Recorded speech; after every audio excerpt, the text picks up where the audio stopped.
Hello student, কেমন আছি আমরা সবাই? আজকে আমরা জুলজির প্রথম চ্যাপ্টার নিয়ে কথা বলবো। জুলজির প্রথম চ্যাপ্টার আমাদের অনেকের কাছে সিকিউর জন্য মোটামুটি একটু সহজ হলেও এমসিকিউর জন্য বিশাল কঠিন একটা চ্যাপ্টার। এই জুলজির প্রথম চ্যাপ্টার যখন আমরা এমসিকিউ সলভ করতে যাই, যেন পাহাড় সমান কঠিন আমাদের কাছে লাগে। কারণ জুলজির প্রথম চ্যাপ্টারে এত বেসিক থেকে এমসিকিউগুলো করা হয়, আমরা যেন সলভ করতে নাজেহাল হয়ে পড়ি। সো আজকে আমরা সেই জুলজির প্রথম চ্যাপ্টারের এমসিকিউ সলভ শুরু করব। সো তোমরা সবাই দ্রুত জয়েন হয়ে যাও। আজকে আমরা জুলজির প্রথম চ্যাপ্টার সুন্দর করে এমসিকিউগুলো সলভ করব, যেখানে তোমার বোর্ড পরীক্ষার এমসিকিউ, মেডিকেল ভর্তি পরীক্ষার এমসিকিউ, এর পাশাপাশি বিভিন্ন গুরুত্বপূর্ণ ইউনিভার্সিটির প্রশ্নগুলো যেগুলো তোমার এই লেভেলের সাথে যায়, সেইগুলো আমরা আজকে সলভ করব। সো জানো যে আমরা আজকে জুলজির প্রথম চ্যাপ্টার এমসিকিউ সলভ করব। সো সবাই দ্রুত জয়েন হয়ে যাও আজকের ক্লাসে।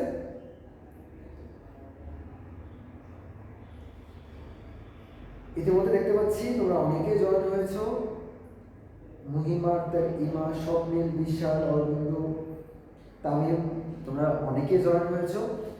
সবাই একটু ফ্রেন্ডদের কাছে শেয়ার করে দাও, কারণ অনেকেই কিন্তু গ্রুপের এই লিঙ্কটা পায় না বা ক্লাসটা পরে করতে পারে। ইভেন এরকম হয়েছে অনেকে যে 8টার সময় হচ্ছে ক্লাস কোথায় শুনতে যাচ্ছে। তো সবাই একটু ফ্রেন্ডদের গ্রুপে একটু লাইভটা শেয়ার করে দাও, যাতে তোমার ফ্রেন্ডরাও ফ্রি এমসিকিউ সলভ করতে পারে। ঠিক আছে? সো আজকে আমরা অনেক মজা করেও এবং আমরা বেসিক থেকে এমসিকিউগুলো সলভ করব। তোমার যদি প্রথম চ্যাপ্টার মোটামুটি পড়া থাকে, তাহলে তুমি আজকের ক্লাসে মোটামুটি তাল মিলাইতে পারবা। ঠিক আছে? সো আজকে আমরা জুলজির প্রথম চ্যাপ্টার নিয়ে এমসিকিউ শুরু করব। তো সবাই একটু দ্রুত জয়েন হয়ে যাও, দেন আমরা আমাদের চলে যাব আজকের লাইভের প্রথম এমসিকিউতে। আমাদের জুলজির প্রথম চ্যাপ্টার আমি যখন এমসিকিউগুলো বানাচ্ছিলাম, দেখলাম এখানে অনেক প্রশ্ন, অনেক রকমের প্রশ্ন আসতে পারে। সো মোটামুটি দ্বিতীয় চ্যাপ্টার তোমরা জানো হাইডের উপরে প্রায় 100 মতো এমসিকিউ রাখছিলাম, এবং এটাও তোমরা জেনে অবাক হবা যে সবার কলেজের পরীক্ষায় যে আমি যে 80-90টা সলভ করাইছি, এর ভিতর থেকে এমসিকিউ সবগুলো কমন আসছে। অ্যান্ড সিকিউ যা যা পড়িয়েছি হাইডাতে হুবহু সব কমন আসছে। তোমরা নিজেরাই দেখছো যে আমি কিন্তু তোমাদের দেখাইছি যে সবাই অনেকেই নক দিছে যে স্যার আপনি যেটা পড়িয়েছিলেন এটা কমন আসছে কলেজের পরীক্ষায়। আসলে কমন আসা না আসা ব্যাপার না, আমরা যদি একটু খুঁটে খুঁটে বেসিক অনুসারে পড়ি, প্রশ্নটা তো বই থেকেই দিবে, বইয়ের বাইরে থেকে তো প্রশ্ন আসতে পারে না, তাই না? তো কথা হচ্ছে যদি একটু বুঝে বুঝে পড়ি, প্রশ্ন আসলে বইয়ের বাইরে থেকে হয় না, বই থেকে হয়। তো এই কারণে আমরা যদি একটু বুঝে বুঝে সলভ করি, একটা এমসিকিউ সলভ করা মানে 10টা এমসিকিউ সলভ করা, কিন্তু না বুঝে 10টা মুখস্থ করলে কিন্তু লাভ নেই। তো চলো আমরা আস্তে আস্তে শুরু করি। তোমরা তোমাদের ফ্রেন্ডদের 1-2জন মেনশন দিয়ে দাও, যারা তোমার বেস্ট ফ্রেন্ড, যারা ক্লাসটা করলে উপকৃত হবে এবং তোমারও সুবিধা হবে, একটু সবাইকে মেনশন করে দাও।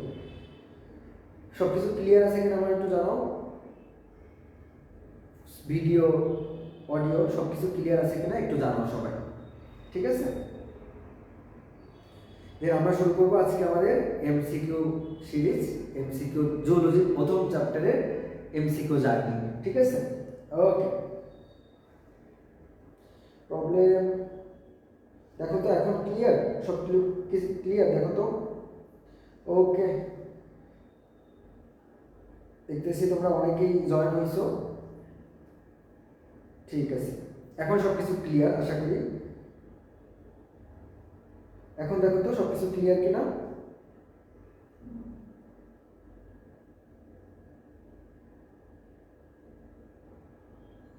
এই যে প্রাপ্তি, ও বলছে যে ওর হাইডা থেকে 6টা এমসিকিউ আসছিল, কমন আসছে। ওকে,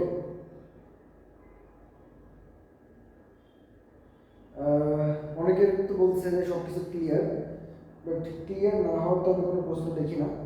জানাও তো যে ক্লিয়ার কিনা। ক্লিয়ার, এখন ক্লিয়ার। ওকে, ঠিক আছে। তোমরা তোমাদের এমসি কলেজ যারা আছো, এমসি কলেজ সহ অনেক অনেক কলেজে কিন্তু জানুয়ারির থেকে পরীক্ষা, জানুয়ারির প্রথম সপ্তাহ থেকে। তো তোমাদের যে সিলেবাস, এই সিলেবাসে কিন্তু জুলজির প্রথম চ্যাপ্টার আছে। সো এই চ্যাপ্টার থেকে যদি তুমি এমসিকিউ সলভ করো, তোমার কলেজের পরীক্ষায় কিন্তু মানে 2টা চ্যাপ্টার আছে জুলজি, এখান থেকে কিন্তু অনেক এমসিকিউ তুমি কমন পাবা। ঠিক আছে, ওকে, ঠিক আছে, চলো আমরা এখন শুরু করি আমাদের আজকের প্রথম এমসিকিউ জার্নি। ঠিক আছে, তাহলে আজকে আমরা শুরু করতেছি এমসিকিউ সিরিজের জুলজির প্রথম অধ্যায়। আমরা চেষ্টা করছি একদম টপিক ওয়াইজ সাজানো, মানে তোমার বইতে টপিকগুলো যেভাবে সাজানো এইভাবে আমরা এমসিকিউগুলো সাজাইছি।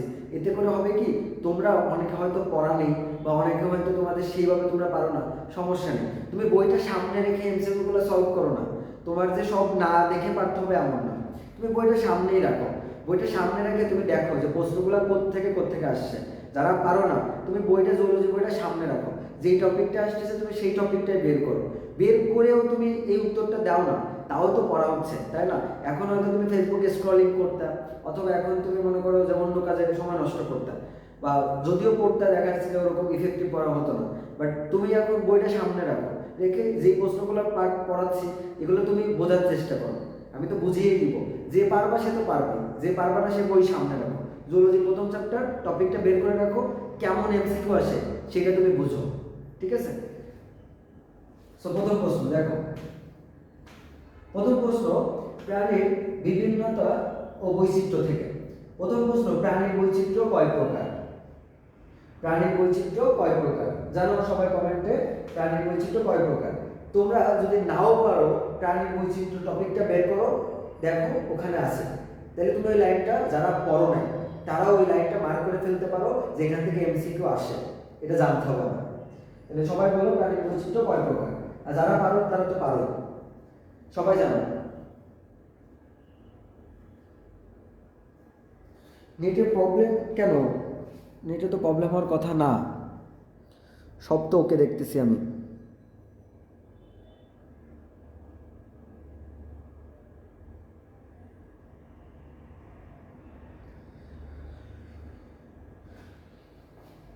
ওকে, তাহলে তোমরা জানো প্রাণীর বৈচিত্র্য কয় প্রকার? 3 প্রকার। তাহলে এর অ্যানসার কি হবে? 3 প্রকার। আমরা জানি যে প্রাণীর বৈচিত্র্য কি। দেখো তোমরা যারা ক্লাসে আসো সবাই কিন্তু জুলজি প্রথম চ্যাপ্টার হয়তো পড়ো নাই অনেকে। দেখো প্রাণীর বৈচিত্র্য কি, প্রাণী মানে তো আমরা প্রাণী মানে বুঝি, আর বৈচিত্র্য মানে হচ্ছে বিভিন্নতা, মানে কি যে একটা প্রাণী থেকে আর একটা প্রাণী কি কি কারণে সে ভিন্ন হইতে পারে। তো প্রাণী বৈচিত্র্য 3 প্রকার। এই 3 প্রকারের নাম কি দিয়ে আমরা মনে রাখি? পাবজি দিয়ে। কি দিয়ে মনে রাখি? পাবজি। তাহলে প্রাণী বৈচিত্র্য কয় প্রকার? 3 প্রকার, পাবজি দিয়ে। পথে হচ্ছে প্রজাতিগত বৈচিত্র্য, প্রজাতিগত বৈচিত্র্য, বল হচ্ছে বাস্তুতান্ত্রিক বৈচিত্র্য,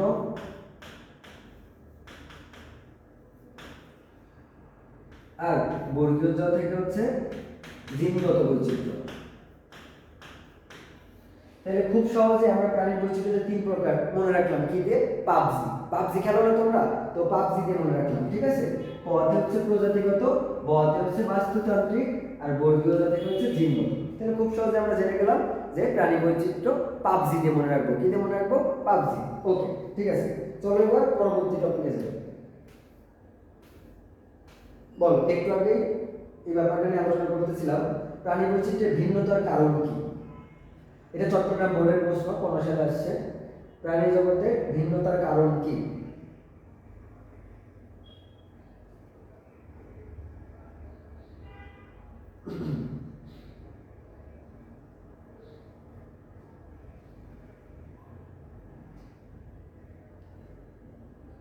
আশা করি তোমরা সবাই পারবা, কারণ কেবল একটু আগে পড়াইছি প্রাণী জগতের ভিন্নতা কেন হয়, একটু আগে পড়াইছি। সবাই অ্যান্সার দাও যে প্রাণী জগতের ভিন্নতার কারণ কি। দেখো একটা বোর্ড প্রশ্ন, তুমি কিন্তু খুব সহজে খেলতে খেলতে, পাবজি খেলতে খেলতে সলভ করে ফেলবে, ঠিক আছে? পাবজি খেলতে খেলতে তুমি সলভ করে ফেলবে। ওকে, তাহলে আমরা পাবজি খেলতে খেলতে সলভ করে ফেলছি আমাদের। তাহলে প্রাণী প্রজাতিগত বৈচিত্র্য হচ্ছে অ্যান্সার। কিভাবে অ্যান্সার তাও আমরা জানি, পাবজির প্রথম অক্ষর ছিল প, তাহলে প্রজাতিগত বৈচিত্র্য আমাদের অ্যান্সার, তাই না? ঠিক আছে, ওকে, চলো এবার পরবর্তীতে যাই। জীববৈচিত্র্যের মৌলিক ধাপ নিচের কোনটি? জীববৈচিত্র্যের মৌলিক ধাপ নিচের কোনটি?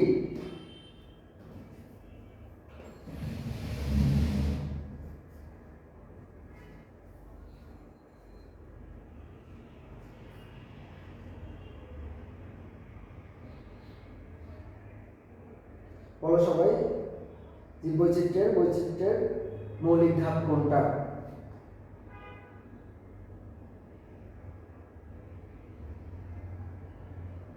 ইতিমধ্যে দেখতে পাচ্ছি প্রদীপ সঠিক অ্যান্সার দিছো, তামিম সঠিক অ্যান্সার, জান্নাতুল, মাহবুবা সঠিক অ্যান্সার দিছো, দীপা রানী ভৌমিক সঠিক অ্যান্সার দিছো,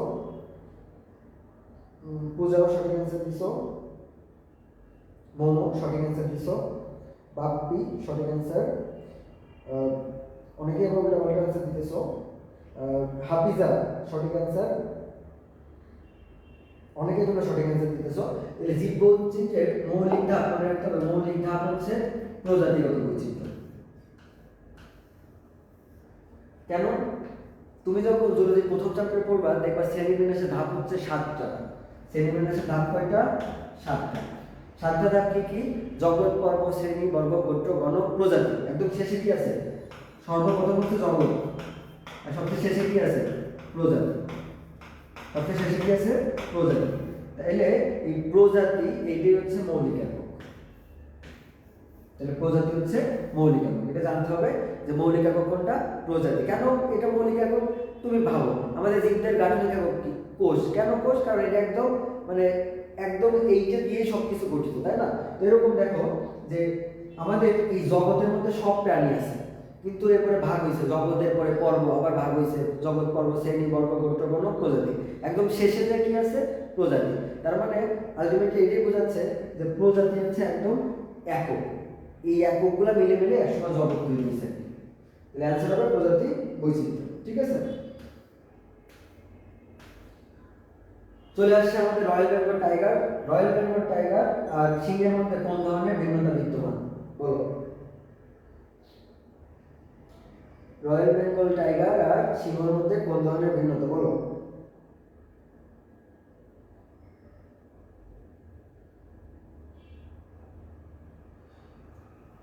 বলো, রয়্যাল বেঙ্গল টাইগার আর সিংহের মধ্যে কোন টাইপের বৈচিত্র্য?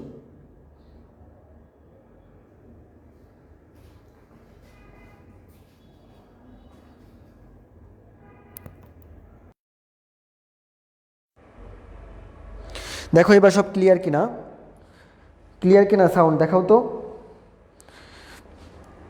ক্লিয়ার কিনা জানাও তো সবাই।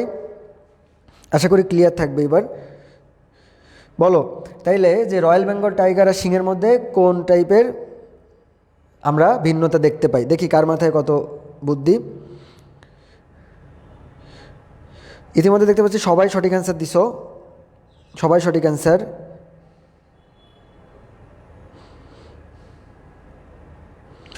ওকে,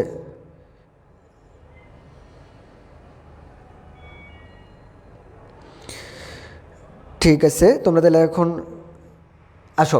তাহলে দেখো বাঘ একটা প্রজাতি আর সিংহ আর একটা প্রজাতি, তাহলে দুইটা ভিন্ন প্রজাতি। তাহলে এদের মধ্যে যে পার্থক্য সেটাকে আমরা কি বলবো? আন্তঃপ্রজাতিক বৈচিত্র্য। এটাকে আমরা কি বলবো?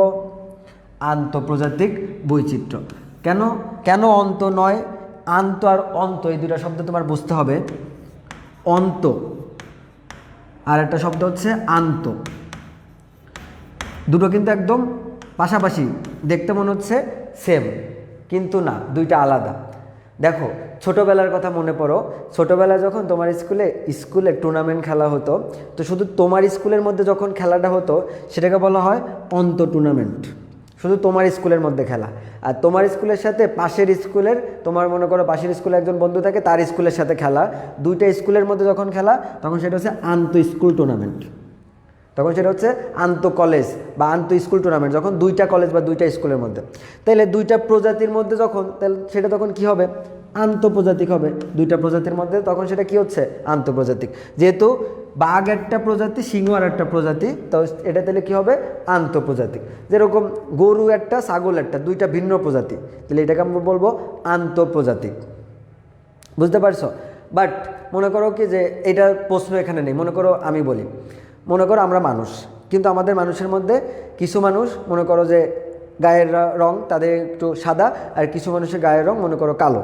তাহলে বলো যে এই যে পার্থক্যটা সাদা কালো, এইটা কিসের এক্সাম্পল হবে? এখান থেকেই বলো তো, এই চারটাই অপশান। মানুষের গায়ের রং সাদা কালো, অপশান এই চারটা, বলো এই চারটার মধ্যে কোনটা হবে? মানুষের গায়ের রং সাদা কালো, এর মধ্যে কোনটা হবে বলো? দেখি কে পারো।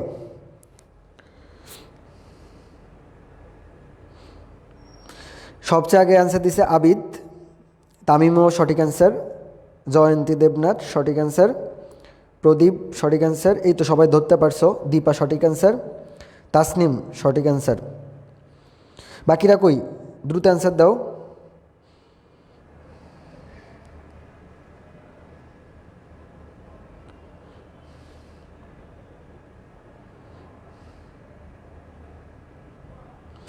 ফাহাদ সুন্দর একটা কথা লিখছে যে ওর একটু লেট হয়ে গেছে, পরবর্তীতে ও হচ্ছে এমবি কিনে ক্লাসে জয়েন করছে।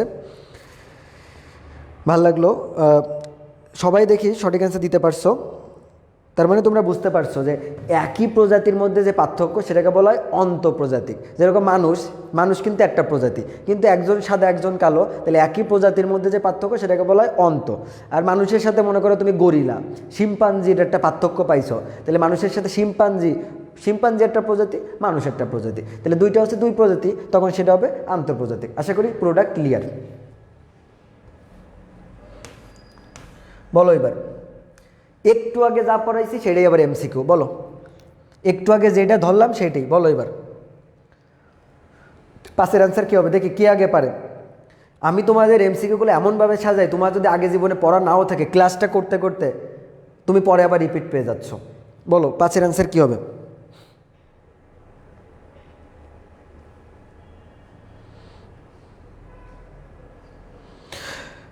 আবিদ বলছে সম্পূর্ণ চ্যাপ্টার এই ক্লাসে পড়াবো কিনা, না সম্পূর্ণ ক্লাস সম্ভব না, এগুলো অনেক এমসিকিউ। আমি যেহেতু তোমাদের একদম এক্সপ্লেনেশন সহ সব কিছু পড়াই, লেট হবে, ঠিক আছে? আমি চেষ্টা করবো যতটা টানা যায় দ্রুত, ঠিক আছে? বাট বুঝায় তো শেষ করতে হবে যাতে সবাই বুঝতে পারে।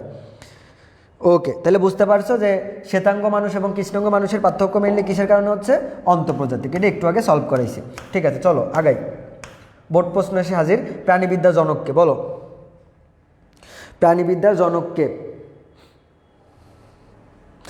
দেখি জুওলজি বই পড়তেছে, আর জুওলজি বইয়ের যদি ফাদারের নাম না জানো তাইলে কিন্তু তোমার পিটাবে ধরে, ঠিক আছে? যে জুওলজি তুই কি পড়োস বেটা, তুই আমার নাম জানোস না, হ্যাঁ? তাহলে জুওলজি বইয়ের ফাদার অফ দ্য জুওলজি জানতে হবে কে, বলো বলো ফাদার অফ দ্য জুওলজি।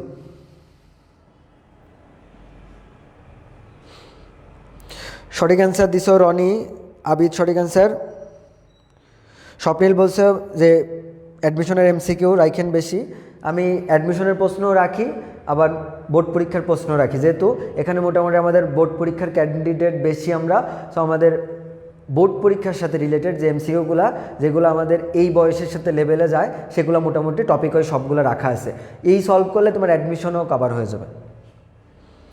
তাইলে বলো সবাই যে প্রাণীবিদ্যা জনককে।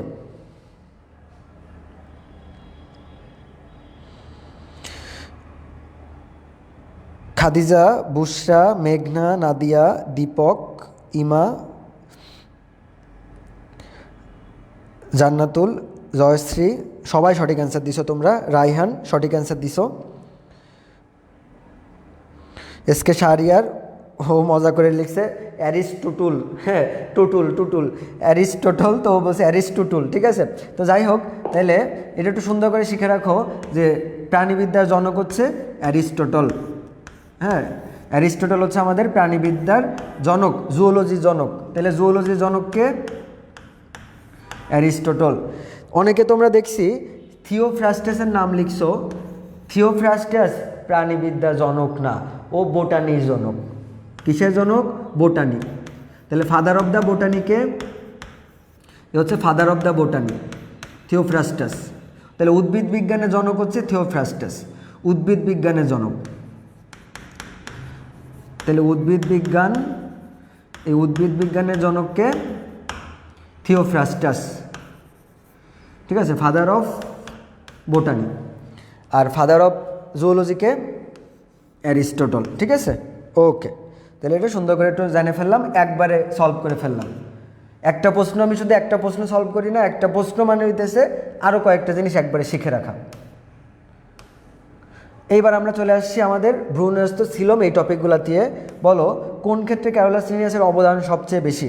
এটা একটু অনেকের ক্ষেত্রে নতুন হতে পারে, তারপরেও দেখি বলো যে আমাদের ক্যারোলাস লিনিয়াস কোন ক্ষেত্রে বেশি অবদান রাখছে। ঢাকা বোর্ডের প্রশ্ন, বলো।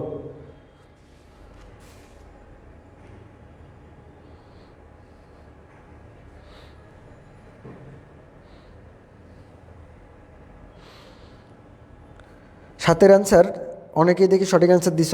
রিজু সঠিক অ্যান্সার, অরবিন্দু, লিপি, প্রদীপ, মেঘবালিকা আইডি থেকে, আবিদ, মুহিমা, জান্নাতুল, স্বপ্নীল, তামিম, মাহবুবা সঠিক অ্যান্সার, আশরাফ আলম সঠিক অ্যান্সার দিছ,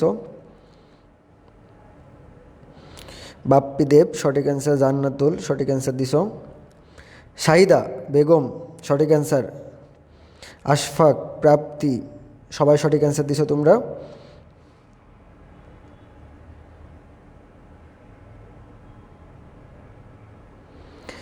ওকে, ঠিক আছে। তাহলে কথা হচ্ছে ক্যারোলাস লিনিয়াসের অবদান সবচেয়ে বেশি কোথায়? সবচেয়ে বেশি হচ্ছে শ্রেণীতত্ত্বে।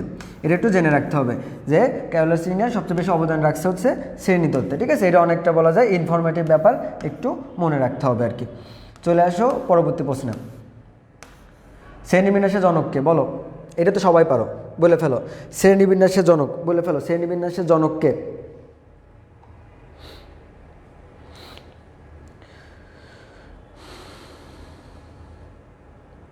সৃজন, তোমার কমেন্ট সামনে কেবল আসলো, তোমার কমেন্ট এই পর্যন্ত আসে নাই, সো তোমার কমেন্ট কেবল আসছে সামনে।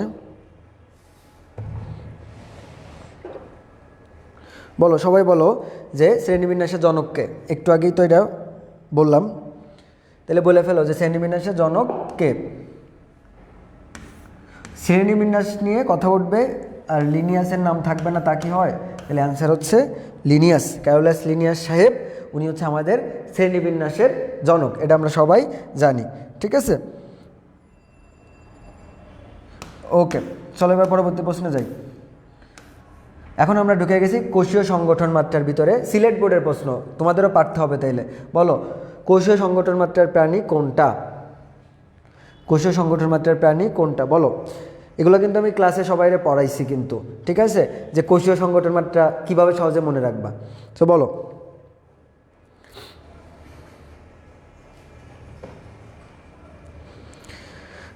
রায়হান সঠিক অ্যান্সার দিছ, হাফিজা সঠিক অ্যান্সার, অর্ঘ, সুক্রিয়া বেগম, প্রদীপ, আরশি, তামিম, এসকে শাহরিয়ার, রনি দেবনাথ, আবিদ আল মাহমুদ, আজমি, মাহবুবা সঠিক অ্যান্সার দিছ, সৃজন দাস সঠিক অ্যান্সার দিছ, রায়হান আলম সঠিক অ্যান্সার, রায়হান ভুল গেছে অ্যান্সার, হাফিজা সঠিক অ্যান্সার, মেঘনা দেব প্রিয়ালি সঠিক অ্যান্সার দিছ।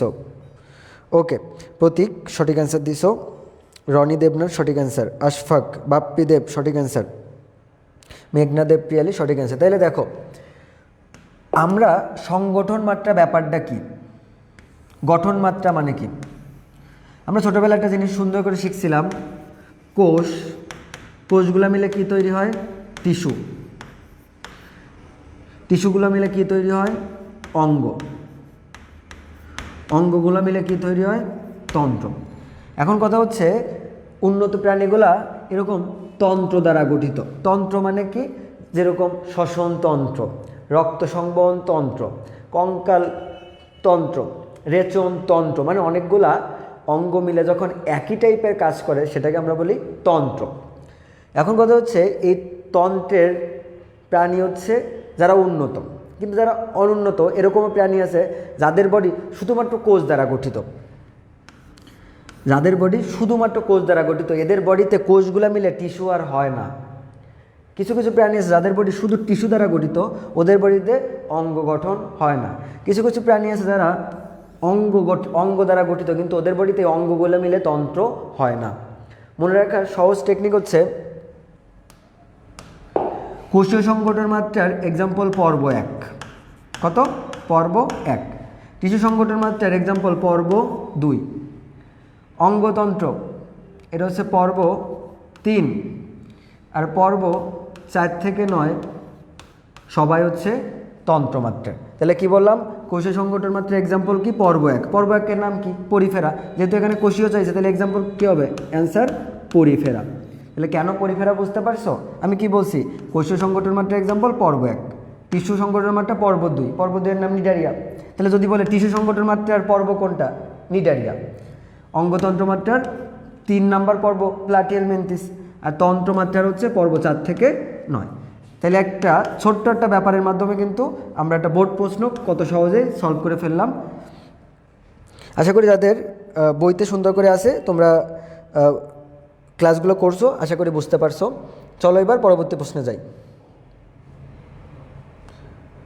বলো, মেডিকেল ভর্তি পরীক্ষায় 2 বারের প্রশ্ন, কোনটা দ্বিস্তরী প্রাণী, বলে ফেলো। এই প্রাণীগুলোর মধ্যে কোনটা দ্বিস্তরী? এই প্রশ্ন তোমরা পারবা, কারণ কিছুদিন আগে এমসিকিউ সিরিজে এটা আমি সলভ করাইছি, সেই প্রশ্ন আবার কমন এখানে, এটা তোমরা পারবা।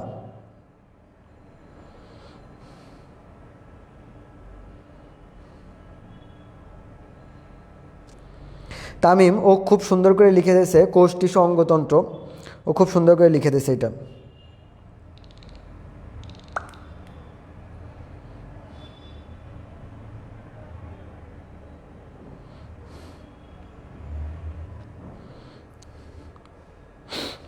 রাইহান ও কমেন্ট লিখছে ওর একটা গার্লফ্রেন্ড লাগবে। আমি কেন তোর গার্লফ্রেন্ড বেচতেছি রে, আমি তো জুওলজির প্রথম চ্যাপ্টার, এখন এখানে আমি এই হাইড্রা, ঘাস ফড়িং, তারপর ওই দেশে জেলিফিশ, এইগুলা নিয়ে হাজির হয়েছি। তো আমার কাছে এখন জেলিফিশ, হাইড্রা এইগুলা কিনতে পারবি, গার্লফ্রেন্ড আমি বেছি না।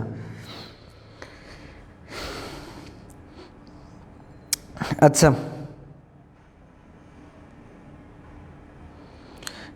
তাইলে আমরা বুঝতেই পারছি যে দ্বিস্তরী প্রাণী কোনটা। দ্বিস্তরী প্রাণী হচ্ছে হাইড্রা। আমরা এটা হাইড্রার ক্লাসে সলভ করাইছিলাম যে দ্বিস্তরী প্রাণী হচ্ছে হাইড্রা।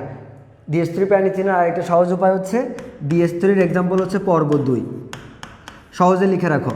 তাহলে দ্বিস্তরী প্রাণী কারা, পর্ব 2 এর প্রাণী। দ্বি মানে কি, 2, দ্বি মানে কি 2, তাইলে দ্বিস্তরীর পর্ব কি, পর্ব 2, সহজে মনে রাখলে। এখন পর্ব 2 প্রাণী কারা কারা আছে একবারে লিখে রাখো, এত গুছায় কখনো পাবা না, ঠিক আছে। পর্ব 2 এর প্রাণী একবারে লিখে রাখো।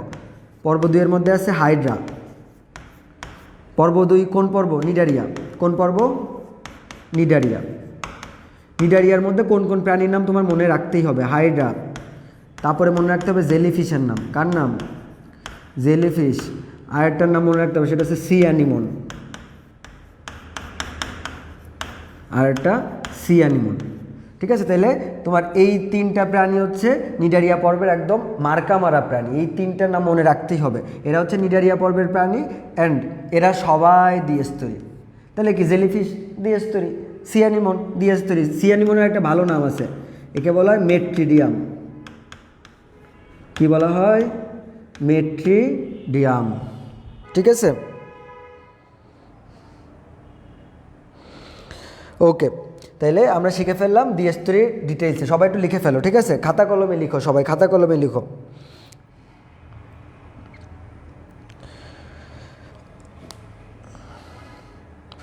ওকে, ইফতেখার বলছে যে এটা পরীক্ষা সেদিন কমন আসছিল, এটা কিন্তু আমি হচ্ছে হাইড্রাতে পড়াইছি কিন্তু, ঠিক আছে।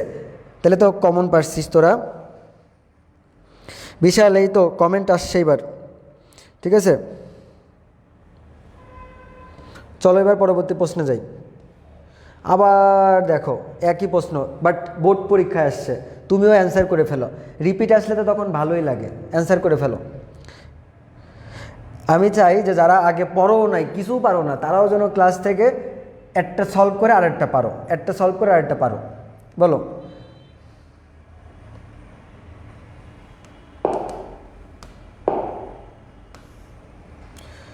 এগারো বলে ফেলো, 11 বলে ফেলো। দ্বিস্তরী কেবল বেসিক সহ পড়াইছি।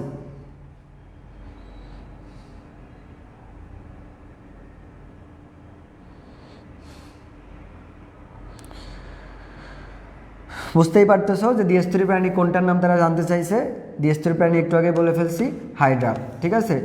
সেই আমাদের গ্রিক রূপকথার সেই ড্রাগন, যার নাম ছিল হাইড্রা, যার বডি কোনো কারণে কেটে ফেললে সেখান থেকে আবার হাইড্রা হয়। ঠিক আছে, এই হাইড্রা নিয়ে কিন্তু আমরা মজা করে অনেক ক্লাস নিছি, যেখানে আমরা শিখাইছি যে হাইড্রার বডি কেন কেটে ফেললে 2 খণ্ড থেকে 2টা হাইড্রা হচ্ছে।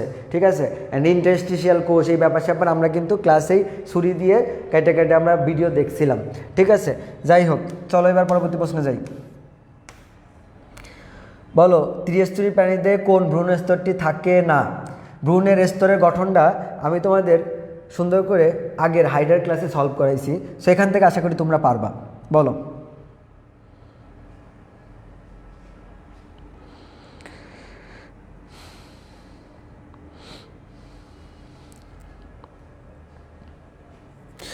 মোহাম্মদ জুবাইর বলছে হাইড্রা কি ফ্রাই করে খাওয়া যায় কিনা? আরে বেটা, হাইড্রা তো চোখেই দেখা যায় না। ঠিক আছে, এত ছোট ছোট এগুলো তো চোখেই পাওয়া যায় না। ঠিক আছে, এটা তুই ফ্রাই কেমনে করবি? বলো যে ত্রিস্তরী প্রাণীতে কোনটা পাওয়া যায় না? 12।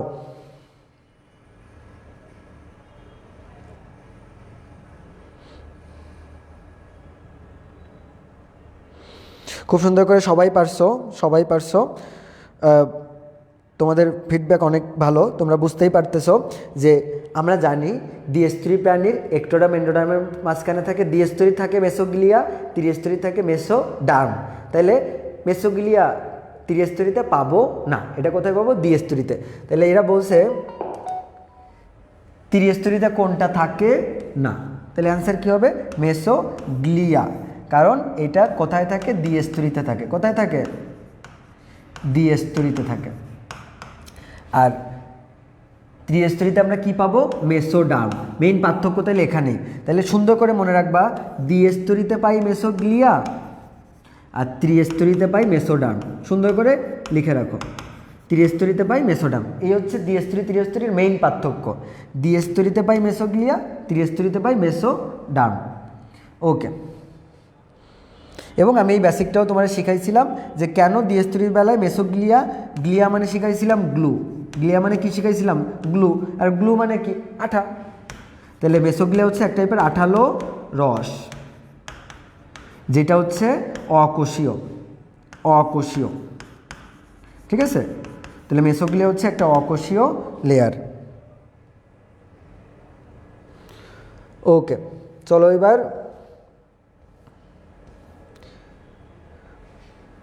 সিলোম ভ্রূণের কোন স্তর থেকে উদ্ভূত হয়? সিলোমের ডেফিনেশন কিন্তু আমি তোমাদের খুব ভেঙে ভেঙে পড়াইছি ক্লাসে। সিলোম কত ভেঙে ভেঙে পড়াইছি, ডেফিনেশন মুখস্থ না করে শিখাইছি। তাহলে বলো, সিলোম ভ্রূণের কোন স্তর থেকে উদ্ভূত হয়?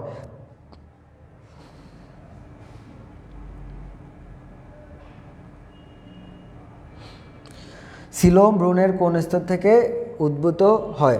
দেখি কে কে পারো।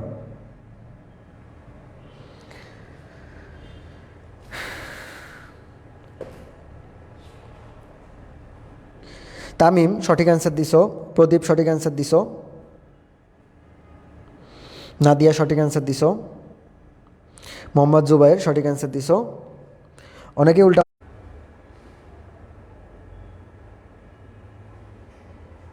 দেখো তো সবাই যে আমরা আবার ফিরে আসছি, আমাদের নেটে একটু মেবি প্রবলেম হচ্ছিল, সো সবাই আবার জয়েন করো দ্রুত।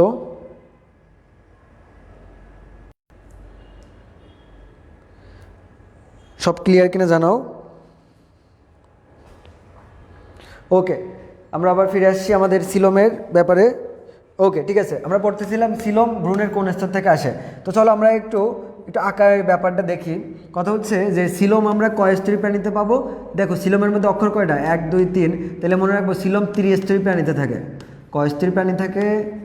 ত্রিস্তরী প্রাণীতে থাকে হচ্ছে সিলোম। ঠিক আছে, ওকে। এখন আসো হচ্ছে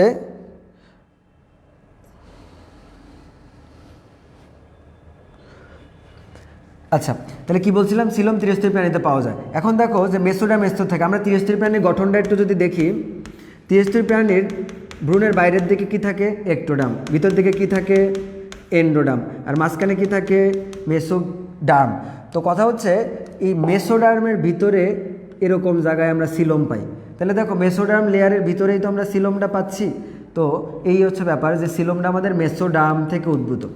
ভ্রূণের মাঝখানে যে মেসোডার্ম, এখান থেকে উদ্ভূত হচ্ছে আমাদের সিলোম। ঠিক আছে, ওকে। আসো এবার পরবর্তী, সিলোম কোন পর্দা দ্বারা আবৃত? সিলোমের আবরণের নাম কি বলো? সিলোমের আবরণের নাম কি বলো?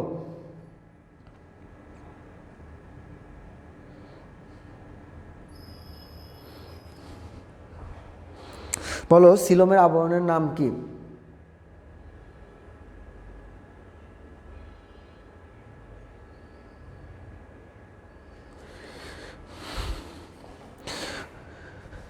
ইতিমধ্যে দেখি যে হচ্ছে জান্নাতুল সঠিক অ্যান্সার দিছো, তারপর হচ্ছে আরও অনেকে সঠিক অ্যান্সার দিছো, তোমরা উষা সঠিক অ্যান্সার দিছো, এসকে শাহরিয়া সঠিক অ্যান্সার, জুবাইর সঠিক অ্যান্সার, গুড।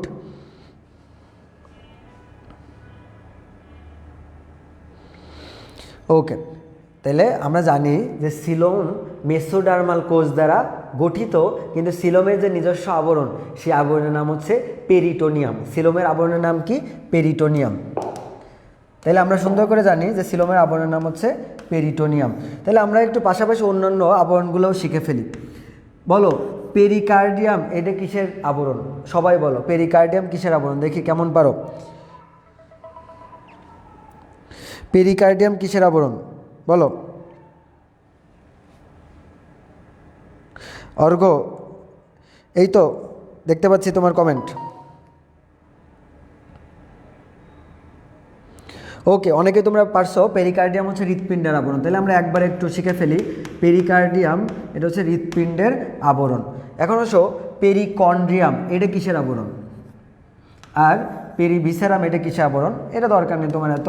পেরিকন্ড্রিয়াম মনে রাখবা, কন্ড্র, বায়োলজিতে এই কন্ড্র শব্দ যদি থাকে এটা মানে তরুণাস্থি বোঝায়। তাহলে পেরিকন্ড্রিয়াম এটা কিসের আবরণ? তরুণাস্থির আবরণ। কিসের আবরণ? তরুণাস্থির। তাহলে তরুণাস্থির আবরণকে আমরা কি বলি? পেরিকন্ড্রিয়াম। এখন একবারে তাহলে একটু শিখে ফেলি, অস্থির আবরণ কি? তরুণাস্থি যেহেতু আসছে, তরুণাস্থি যদি না বোঝো তাহলে বুঝে রাখো, তরুণাস্থি হইতেছে তুমি রান খাওয়ার সময় রানের মাথায় যে সাদা সাদা পাও না, যেটা কসকস করে খাও, হ্যাঁ, চাবাই চাবাই, সেটা হচ্ছে তরুণাস্থি। অথবা তরুণাস্থি যদি বুঝতে চাও যে কানের, এই যে কান, তরুণাস্থি, নাক, তরুণাস্থি, নরম নরম, ঠিক আছে, ফ্লেক্সিবল টাইপের, তরুণাস্থি। তাহলে তরুণাস্থি আবরণের নাম হচ্ছে পেরিকন্ড্রিয়াম। আর অস্থির আবরণের নাম হচ্ছে পেরিঅস্টিয়াম। অস্থির সাথে রিলেটেড শব্দ হচ্ছে অস্টিও। অস্থির সাথে রিলেটেড শব্দ কি? অস্টিও। তাহলে অস্থির সাথে অস্থির আবরণের নাম কি হবে? পেরিঅস্টিয়াম। মনে রাখবে, আবরণের আগে সবসময় পেরি লাগাই দেবো। কি লাগাই দেবো? পেরি। হার্টের সাথে রিলেটেড শব্দ কার্ডিয়া, তাই হার্টের আবরণের নাম পেরিকার্ডিয়াম। তরুণাস্থির সাথে রিলেটেড শব্দ কন্ড্র, তাই তরুণাস্থির আবরণের নাম পেরিকন্ড্রিয়াম। অস্থির সাথে রিলেটেড শব্দ অস্টিও, তাই অস্থির আবরণের নাম পেরিঅস্টিয়াম। কি নাম? পেরিঅস্টিয়াম। তাহলে অস্থির আবরণের নাম কি? পেরিঅস্টিয়াম। ঠিক আছে, ওকে, ঠিক আছে। তাহলে মোটামুটি তোমরা কিছু পরিমাণ আবরণ শিখে ফেলছো।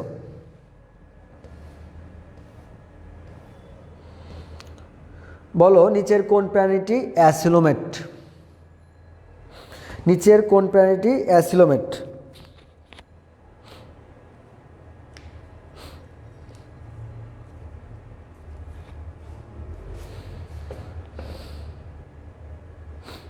দেখি কে কে পারো।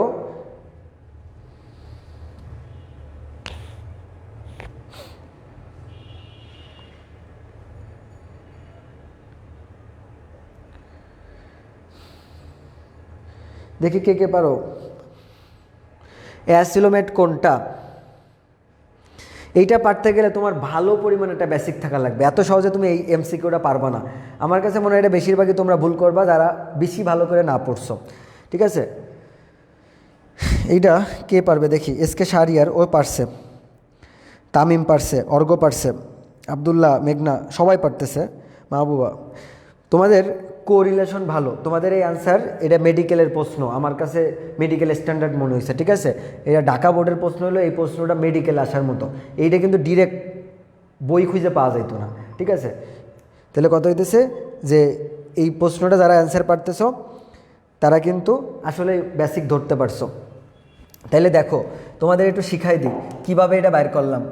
প্রথম কথা, অ্যাসিলোমেটের এক্সাম্পল আমি তোমাদের ক্লাসে শিখাইছিলাম। অ্যাসিলোমেট মানে পর্ব 1 থেকে 3। অ্যাসিলোমেট কারা? পর্ব 1 থেকে 3। তাহলে 1 নম্বর পর্ব পরিফেরা, তো এখানে তো স্পঞ্জ টেম্পোজ নাই। 3 নম্বর পর্ব যার নাম হচ্ছে প্ল্যাটিয়েল মেন্থিস, যার নাম কি? প্ল্যাটিয়েল মেন্থিস। এই প্ল্যাটিয়েল মেন্থিসের সদস্য হিসেবে, উদাহরণ হিসেবে কী ছিল? ফিতাকৃমি। প্ল্যাটিয়েল মেন্থিসের উদাহরণ কী ছিল? ফিতাকৃমি। তাহলে ফিতাকৃমি কোন পর্বের সদস্য? প্ল্যাটিয়েল মেন্থিস। তাহলে প্ল্যাটিয়েল মেন্থিস তো 3 নম্বর, তাহলে সে অ্যাসিলোমেট। তাহলে অ্যাসিলোমেট কোনটা? ফিতাকৃমি। ঠিক আছে। আচ্ছা, এখন আসো গোলকৃমি। তাহলে গোলকৃমি কোন পর্ব? দেখি কে পারো, গোলকৃমি কোন পর্ব? কমেন্টে জানাও তো, গোলকৃমি কোন পর্ব?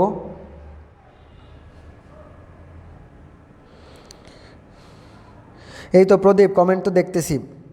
রিজু খুব সুন্দর করে লিখছো, রিজু তালুকদার, খুব ভালো লাগছে, ও খুব সুন্দর করে লিখছে। গোলকৃমি হচ্ছে নেমাটোডা পর্ব এবং ফিতাকৃমি হচ্ছে প্ল্যাটিয়েল মেন্থিস। ও সুন্দর করে বেসিকটা শিখছে। তাহলে গোলকৃমি মনে রাখো, মুখস্থ করার কিছু নেই। দেখো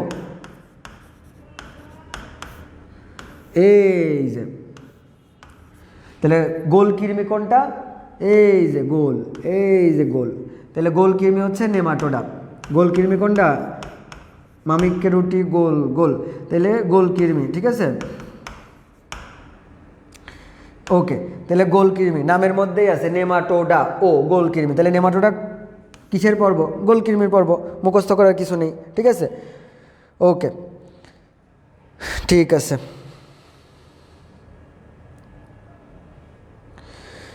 এখন আসো আমরা আরও কারা কারা আছে দেখি। শামুক, কেঁচো, এরা সবাই অ্যাসিলোমেট না। এরা শামুক, সে পড়তেছে কিসের আন্ডারে? মলাস্কার আন্ডারে, তাই না? শামুক ঝিনুক, তো তারা হচ্ছে ডিরেক্ট ইউসিলোমেট। ঠিক আছে, তারা কি? ইউসিলোমেট। ওকে, তাহলে চলো এবার আমরা পরবর্তী ইসে যাই।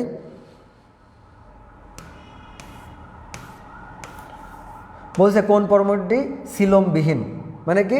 সিলোম নাই কাদের? কোন পর্বটি সিলোমবিহীন? সিলোম নাই কাদের? বলো।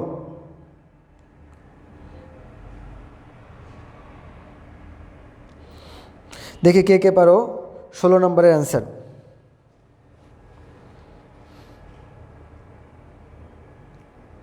একটু আগে এই বেসিকটা পড়াইছি, একটু আগে বেসিক পড়াইছি, সিলোমবিহীন কারা। সো তুমি যদি ক্লাসটা করে থাকো অন্তত পারবা। বলো, সবাই তোমরা সঠিক অ্যান্সার দিতেছো, সবাই সঠিক অ্যান্সার দিতেছো। বাকিরাও দিয়ে ফেলো, দ্রুত দিয়ে ফেলো, বাকিরা দ্রুত দিয়ে ফেলো। ঠিক আছে, দ্রুত কমেন্ট জানিয়ে ফেলো। তামিম ব্যাখ্যা সহ লিখছো, খুব সুন্দর। তাহলে সিলোমবিহীন আমি বলছিলাম, সিলোমবিহীন খুঁজে পার নিনজা টেকনিক কি? পর্ব 1 থেকে 3। পর্ব 1 থেকে 3 এরা সবাই সিলোমবিহীন। তাহলে আমার এখন এর মধ্যে খুঁজে বের করতে হবে পর্ব 1 থেকে 3 মধ্যে কোনটা আছে। এই যে নিডারিয়া হাজির, সে কয় নম্বর পর্ব? 2 নম্বর, তার মানে তার সিলোম নাই। খুব সহজে বের করে ফেললাম। ঠিক আছে, বলো। আরে বোর্ড পরীক্ষায় কয়বার আসছে প্রশ্ন, তার মানে তুমি বুঝতেছো যে সারা জীবনও পড়া নাই, সেও যদি সিলোমবিহীন পর্ব শুধু মনে রাখে পর্ব 1 থেকে 3, সে কিন্তু এই যে বারবার এই যে বলো কয়বার বোর্ড পরীক্ষায় একই প্রশ্ন, মানে রিপিটের পর রিপিট একই প্রশ্ন দেখছো বারংবার বোর্ড পরীক্ষায় আসছে। তাহলে এইভাবে যদি সলভ করো, তুমি বোর্ড পরীক্ষায় কমন না পেয়ে যাবা কই? এতে সবাই বলতেছে যে কলেজের পরীক্ষায় কমন পাচ্ছে, প্রশ্ন তো বই থেকেই বানাবে, আর এইভাবে সলভ করলে কমন তো আসবেই। বলো 17।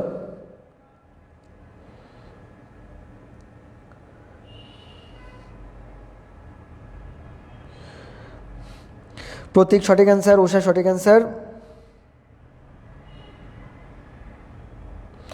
ঠিক আছে, অ্যান্ড একটু আগে যা শিখাইছি দেখো বোর্ড পরীক্ষায় কমন পড়ছে, মেডিকেলের প্রশ্ন, আবার মেডিকেলেও আসছে এই প্রশ্ন। তাহলে আমরা এটা লেট না করি, আমরা এটা বুঝে গেছি সিলোমবিহীন পর্ব 1 থেকে 3।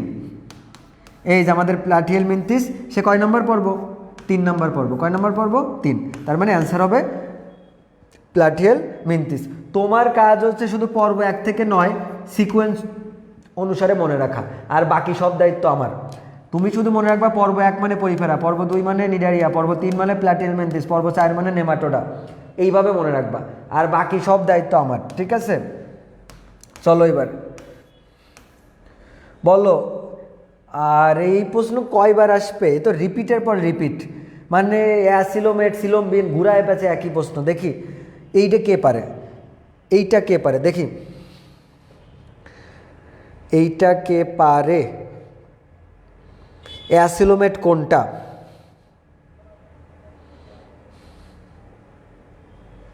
দেখি অ্যাসিলোমেট কোনটা, খুঁজে বের করো।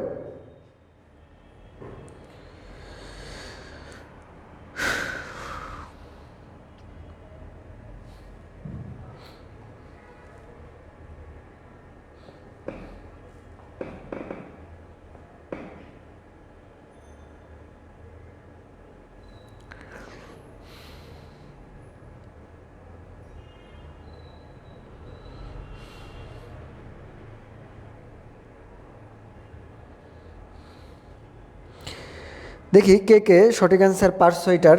সঠিক অ্যান্সার যে যে বলছে, প্রদীপ সঠিক অ্যান্সার বলছে, প্রতীক সঠিক অ্যান্সার, আজমিও সঠিক অ্যান্সার। তার মানে তোমরা মোটামুটি ভালোই পড়াশুনো করছো এবং তোমাদের রেসপন্স দেখে খুব ভালো লাগতেছে যে তোমরা ভালোই পারতেছো।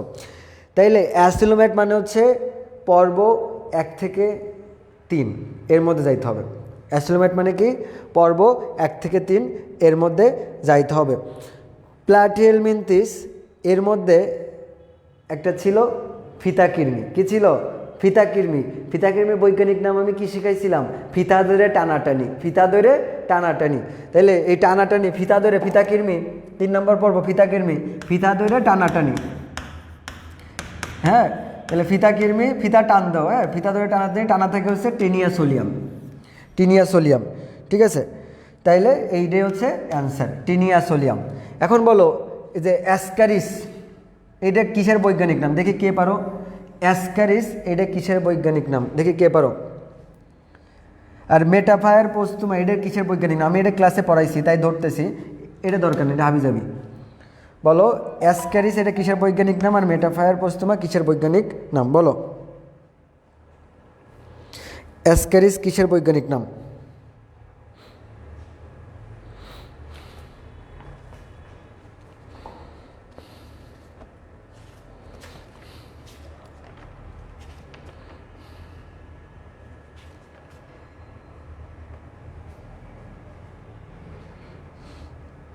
পুষ্পিতা অ্যান্সার দাও, আমি তো দেখতেছি সব কিছু। তাইলে আরে 19 প্রশ্ন কই পেল রে? আমি তো 18 নাম্বার পড়াচ্ছি, এর মধ্যে 19-এর অ্যান্সার দিয়ে দিছে ওরা। অ্যাসকারিস এটা হচ্ছে গোলকৃমির বৈজ্ঞানিক নাম। এটা কিসের বৈজ্ঞানিক নাম? গোলকৃমি। আর গোলকৃমি কোন পর্ব? একটু আগে তো পড়ে আসছি, নেমাটোডা। 4 নাম্বার পর্ব এটা। নেমাটোডা কয় নাম্বার? 4 নাম্বার। তাইলে ওইটা অ্যাসিলোমেট না, ওটা হচ্ছে সুডোসিলোমেট। আমরা বলছি অ্যাসিলোমেট মানে 1 থেকে 3। তাহলে নেমাটোডা এটা তো 4 নাম্বার, এটা হচ্ছে সুডোসিলোমেটের আন্ডারে। আর মেটাফায়ার পোস্তুমা এটা কিসের বৈজ্ঞানিক নাম? কেঁচো। এটা কিসের বৈজ্ঞানিক নাম? কেঁচো, ঠিক আছে। ওকে, তাহলে অ্যাসকারিস হচ্ছে গোলকৃমি, মনে রাখবা অ্যাসকারিস মানে গোলকৃমি। আর মেটাফায়ার পোস্তুমা এমপি সাহেব।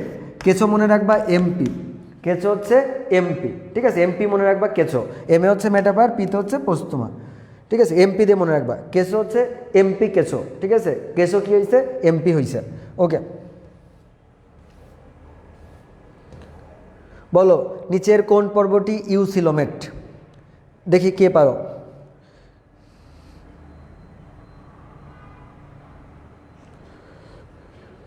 বলো নিচের কোনটি ইউসিলোমেট?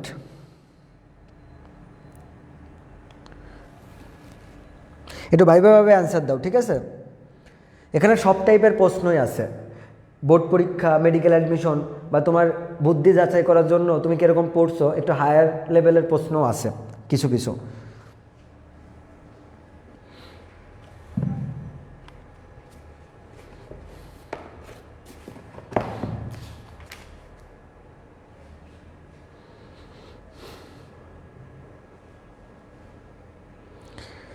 ইতিমধ্যে তোমরা সবাই সঠিক অ্যান্সার দিছো অনেকেই।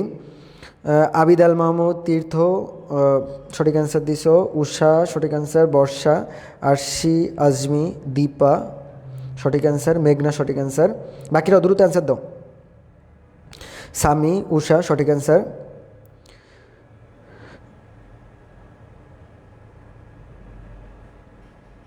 অনেকেই উল্টাপাল্টা অ্যান্সার দিতেছো। বলছে ইউসিলোমেট, ভালো করে না পড়লে আন্দাজে আলো আন্দাজে প্রশ্ন অ্যান্সার দিলে হবে না, ঠিক আছে। বেসিক ক্লিয়ার থাকতে হবে। তাহলে আমি একটু সলভ করে দিই কীভাবে হলো। ব্যাপার হচ্ছে কারোর সিলোম নাই, সে হচ্ছে অ্যাসিলোমেট। তাহলে সিলোম আছে কি নাই তার উপর ভিত্তি করে 3 ভাগে ভাগ করা হয়েছে। একটা হচ্ছে অ্যাসিলোমেট, অ্যাসিলোমেটের এক্সাম্পল এতক্ষণ ধরে পড়াইছি পর্ব 1 থেকে 3, 1 থেকে 3 হচ্ছে অ্যাসিলোমেট। এরপরে আসো আর একটা হয় সেটা হচ্ছে সুডোসিলোমেট, সুডোসিলোমেট এর এক্সাম্পল হচ্ছে পর্ব 4, এক্সাম্পল কি পর্ব 4। আরেকটা হচ্ছে ইউসিলোমেট, ইউসিলোমেট। তাহলে দেখো 1 থেকে 3 4, এখন তাহলে 5 থেকে 9। তাহলে আমার পরীক্ষায় চাইছে ইউসিলোমেট, তাহলে আমাকে পর্ব 5 থেকে 9 কে আছে খুঁজে বের করতে হবে। পর্ব 4 নেমাটোডা, অ্যান্সার এটা হবে না, এই নামে কোনো পর্বই নেই, এও নেই, তাহলে অ্যান্সার কোনটা হবে? অ্যানিলিডা, কারণ অ্যানিলিডা আমাদের 5 থেকে 9 নম্বর পর্বের আন্ডারে পড়ে, তাই না? তাহলে অ্যান্সার হবে হচ্ছে অ্যানিলিডা। তাহলে এই নিনজা টেকনিকটা লিখে রাখো, অ্যাসিলোমেট 1 থেকে 3, সুডোসিলোমেট 4, ইউসিলোমেট 5 থেকে 9। তাহলে তুমি যত রকমের মেডিকেল অ্যাডমিশন প্রশ্ন তোমারে মানে হারাইতে পারবে না, তুমি এইটুক জানলেই তুমি পারবা, ঠিক আছে?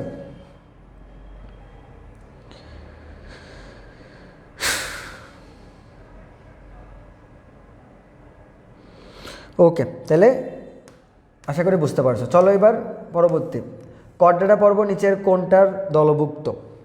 এই প্রশ্নটা একটু দেখি কে পারো, একটু কেবল পড়াইছে এইটা, তোমার যদি মাথায় গিলু থেকে থাকে তুমি এটা পারবা। কর্ডাটা কোনটা দলভুক্ত? কেবল পড়াইছি,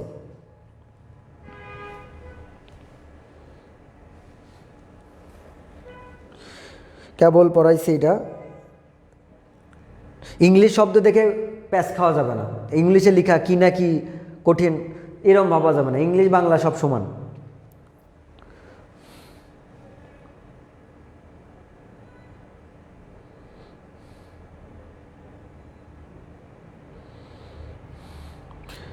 সঠিক অ্যান্সার অনেকে দিছো তোমরা,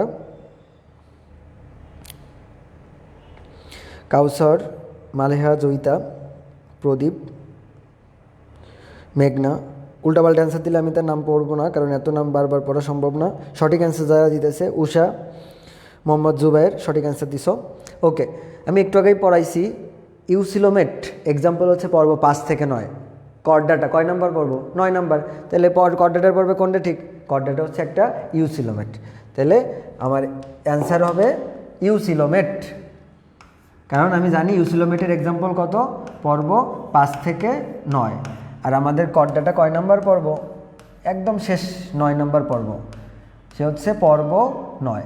তাহলে কর্ডাটা সম্পর্কে এই কথাটাই সঠিক, সেটা হচ্ছে ইউসিলোমেট। এইসব দিক তোমার তাকানোর কোনো দরকার নেই।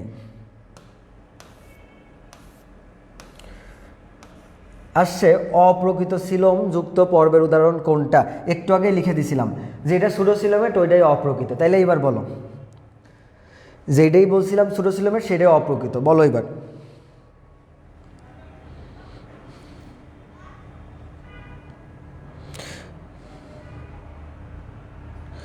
কাউসার সঠিক অ্যান্সার দিছো, তাহমিদ সঠিক অ্যান্সার,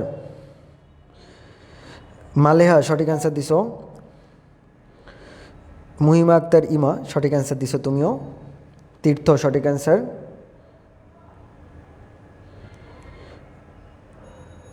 তাহমিদ সঠিক অ্যান্সার দিছো।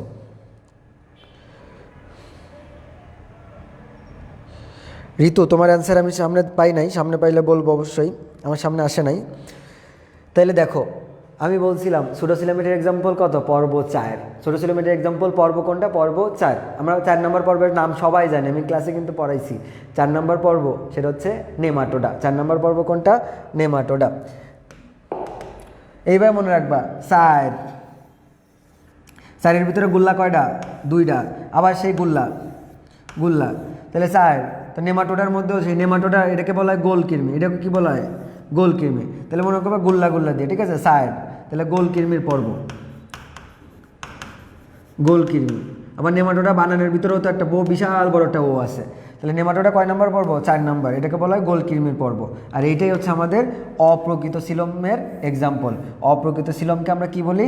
সুডোসিলোমেট। সুডোসিলোম কি বলি? সুডোসিলোম। সুডো মানে শব্দের মানে হচ্ছে অপ্রকৃত, সুডো শব্দের মানে কি? অপ্রকৃত। অনেকে সুডো কোড ইউজ করে, বুঝতে পারছো? সুডো কোড একটা মজার জিনিস, এটা তোমাদের একটু শিখাই। এই সুডো কোড ব্যাপারটা মেইনলি হচ্ছে রোভার স্কাউটে এই ব্যাপারটা বা স্কাউটে এইটা বেশি কাজে লাগে। এছাড়াও সুডো কোডের ইউজ যারা প্রোগ্রামিং করে অথবা এই টাইপের জায়গায় এই কোডগুলো বেশি ইউজ করা হয়। সুডো কোড, সুডো কোড একটা মজার একটা ব্যাপার। মনে করো যে কারোরে তুমি আই লাভ ইউ লিখতে চাইছো, কি লিখতে চাইছো? আই লাভ ইউ, ঠিক আছে? এটা মনে করো লিখতে চাইছো, কিন্তু আই লাভ ইউ তো ডিরেক্ট লিখলে মনে করো কি যে এই চিঠি তুমি যারা দিয়ে পাঠাবা সে তো মনে করো পড়ে ফেলবে যে তুমি তার আই লাভ ইউ লিখে ফেলছো। এই ব্যাপারগুলো আগে রাজারা ইউজ করতো, ঠিক আছে? যে মনে করো যে এক রাজা থেকে আর এক রাজার কাছে একটা চিঠি পাঠাবে, এখন এই চিঠিতে যেই কথাগুলো লিখছে রাজার কথাবার্তা অবশ্যই অনেক বেশি গুরুত্বপূর্ণ কথা। এখন যারা এই চিঠি বার্তাবাহক, আগেরকার যুগের মেসেঞ্জার আর কি, হ্যাঁ এখন তো আমরা ফোনে মেসেঞ্জার ইউজ করি, বাট আগে তো এগুলো কারা বয়ে নিয়ে যেত? একজন মানুষ। এখন ওই মানুষ যদি রাস্তায় যাইতে যেতে হঠাৎ মনে হয় দেখি কী রে রাজা কী লিখছে, একটু পড়তে যাই, কাছে তো কিছু নেই, চিঠিটা পড়তে যাই, ঠিক আছে?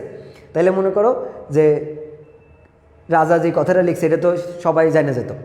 এখন তারা একটা সুডো কোড ইউজ করতো। সুডো কোডটা এরকম, মনে করো ABC, তো এর পরিবর্তে তুমি লিখতে পারো এর পরিবর্তে DEF, তার মানে এর জায়গায় তুমি ডি দিতে পারো, বির জায়গায় এ দিতে পারো, সির জায়গায় এফ।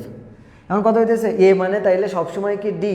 না, তুমি যেইভাবে ঠিক করবা সেই রকম। মনে করো কি তোমার মনে হলো ABCDE, এখন তুমি উল্টো ধরতে পারো FGH এইভাবে, তাহলে এখন এর জন্য কি এফ। অথবা তুমি এইভাবে ধরতে পারো 13 ভাগ করে নিতে পারো, অথবা এরকমও ধরতে পারো যে এরকমও ধরতে পারো, মনে করো কি যে ABC, আবার উল্টো ধরতে পারো ZXY, তার মানে এর জন্য এখন কি জেড। এখন কথা হচ্ছে তুমি তার সাথে কিভাবে ঠিক করে নিছো কত এই সুরকট পুরোপুরি তোমার আর তার মধ্যে হিসাব, ঠিক আছে? এ হচ্ছে ব্যাপার।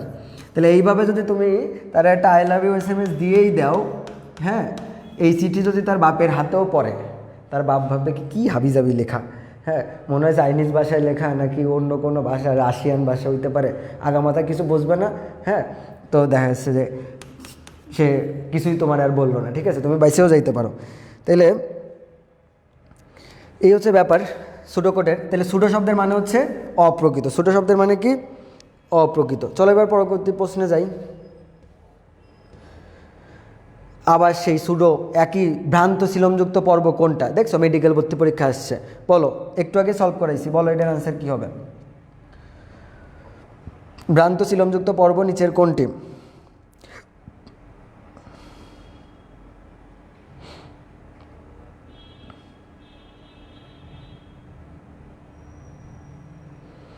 কেবল সলভ করাইছি, এখনই আবার চলে আসছে সামনে ভ্রান্ত শিলমযুক্ত বা সুডো শিলমেট মেডিকেলের প্রশ্ন। ওকে, তাহলে অ্যান্সার হবে নেমাটোডা। অ্যান্সার কী হবে? নেমাটোডা। ভালোই বুঝে গেছো সবাই যে ভ্রান্ত শিলমযুক্ত পর্ব হচ্ছে পর্ব 4। আমরা এটা বাংলায় লিখবো, বড় বড় দুটা গোল্লা 4, তাহলে নেমাটোডা, ঠিক আছে? নেমাটোডা, এই যে গোল্লা নেমাটোডা, তাহলে এক্সাম্পল অ্যান্সার হবে নেমাটোডা, ঠিক আছে? একটু জুম আউট করা যায় কিনা এটা? ওকে, বলো এবার যে কোন পর্বের প্রাণীর দেহে ট্যাগমা দেখা যায়? কোন প্রাণীর দেহে ট্যাগমা দেখা যায়?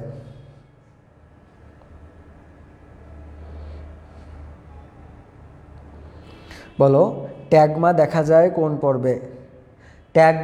ট্যাগমাটাইজেশন, বলো দেখি কে পারো? ট্যাগমা পাওয়া যায়, দেখি কে পারছে? সঠিক অ্যান্সার আগে উষা দিছে, জান্নাতুল ভালো কথা বলছে, পোকামাকড় ডিরেক্ট কথা বলে দিছে, ভালো সুন্দর বলছে।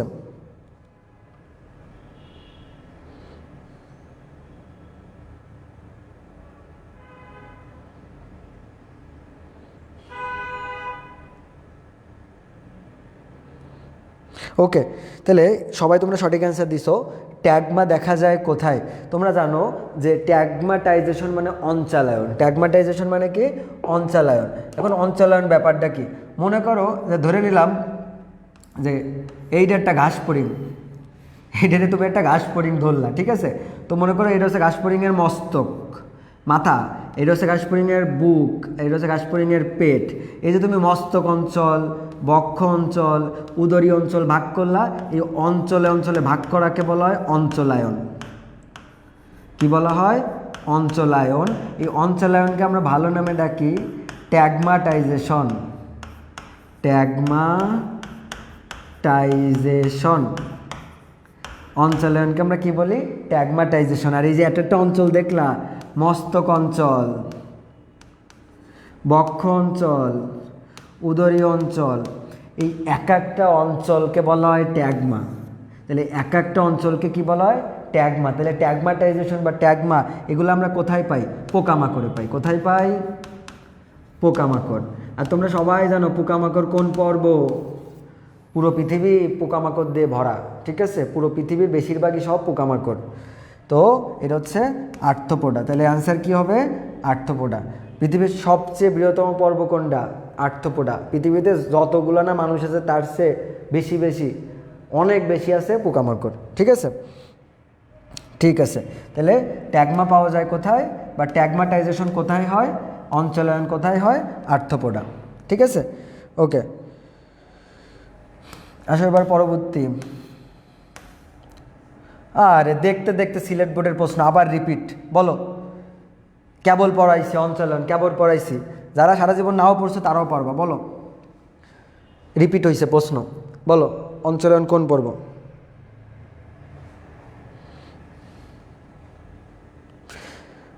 বলো 24। দেখি কে আগে পারো। 24-এ কাউসার বলছো, প্রদীপ সঠিক অ্যান্সার বলছো, বাকিরা আবিদ, খাদিজা সঠিক অ্যান্সার বলছো, তামিম সঠিক অ্যান্সার, উষা সঠিক অ্যান্সার বলছো তুমিও। দেখি বাকিরা কে কে পারে, তাড়াতাড়ি বলো। তাহলে আমি বলছিলাম অঞ্চলায়ন আমরা কোথায় পাই? আর্থ্রোপোডাতে পাই। কোথায় পাই? আর্থ্রোপোডা। তাহলে অঞ্চলায়ন পাই হচ্ছে আর্থ্রোপোডাতে, ঠিক আছে? ওকে, পোকামাকড়। অঞ্চলায়ন কোথায় পাই? বাংলা কথা হচ্ছে পোকামাকড়। এখন আসো, অরিও ক্লিভেজ কোন পর্বে পাওয়া যায়? এখন আমরা আছি ক্লিভেজের মধ্যে। তোমরা ক্লিভেজ ব্যাপারটা জানো, আমাদের শুক্রাণু ডিম্বাণু মিলে কি তৈরি হয়? জাইগোট। আর এই জাইগোট বিভাজিত হয়ে হয়ে তৈরি হয় আমাদের মরুলা। তো জাইগোটের বিভাজনকে বলা হয় ক্লিভেজ। এখন ক্লিভেজ অনেক টাইপের আছে, তার মধ্যে অরিও ক্লিভেজ আমরা কোথায় পাই? বলো, অরিও ক্লিভেজ কোথায় পাই?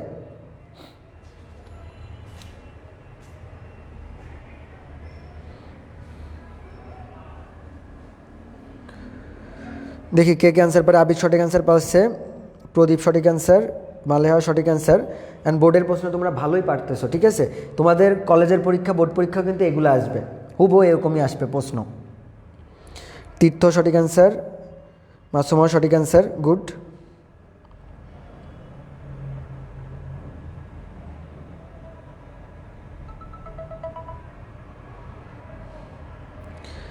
ওকে, দীপা, তামিম সবাই সঠিক অ্যান্সার দিতেছ। তাহলে অরিও ক্লিভেজ এইটা মনে রাখবা, নিনজা টেকনিক শিখাই দিই। অরিও ক্লিভেজের এক্সাম্পল কি, কীভাবে মনে রাখবা? তুমি জাস্ট অরিও ক্লিভেজ এই বাংলা নামটা ইংলিশে লিখো। অরিও তুমি লিখলে কিভাবে লিখতা? এইভাবেই তো লিখতা।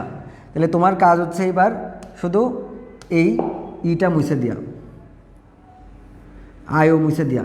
তাহলে বলো এ আর, এখানে অ্যান্সার তাহলে খুঁজে বের করো কোনটা হবে। এ আর দিয়ে অ্যান্সার কোনটা আছে? এইটা না, এইটা না, এইটা না, তাইলে এই যে এইটা, তার মানে অ্যান্সার হবে এইটা।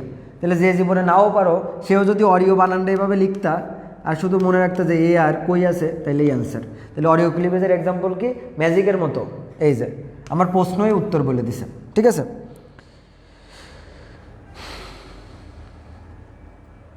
ঠিক আছে, তাহলে এইভাবে যদি একটু বুঝে বুঝে পড়ো তাহলে আশা করি প্রশ্ন দেখলেই সাথে সাথে মনে পড়বে, আরে অরিও ক্লিভেজ মুখস্থ তো করছিলাম না, জাস্ট অরিও বানানটা লিখছিলাম, এ আর ছিল, আর্থ্রোপোডা, শেষ। ওকে, চলো এবার পরবর্তী। অরিও ক্লিভেজ কই পাওয়া যায়? তাহলে অরিও ক্লিভেজ কোন পর্ব? এবার সেই পর্বের প্রাণী খুঁজে বের করো। যশোর বোর্ডের প্রশ্ন, খুঁজে বের করো অরিও ক্লিভেজ কোথায় পাই, সেই পর্বের প্রাণী খুঁজে বের করো।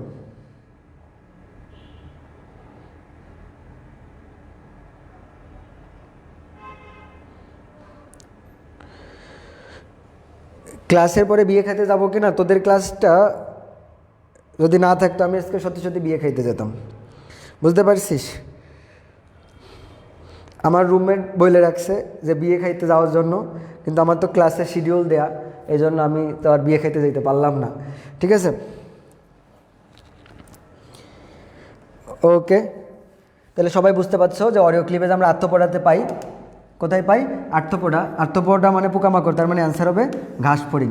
এত সহজ প্রশ্ন যশোর বোর্ডে আসছে। ঠিক আছে, ওকে। দ্বিপার্শ্ব ক্লিভেজ দেখা যায় কোন পর্বে? বলো, দ্বিপার্শ্ব ক্লিভেজ দেখা যায় কোন পর্বে?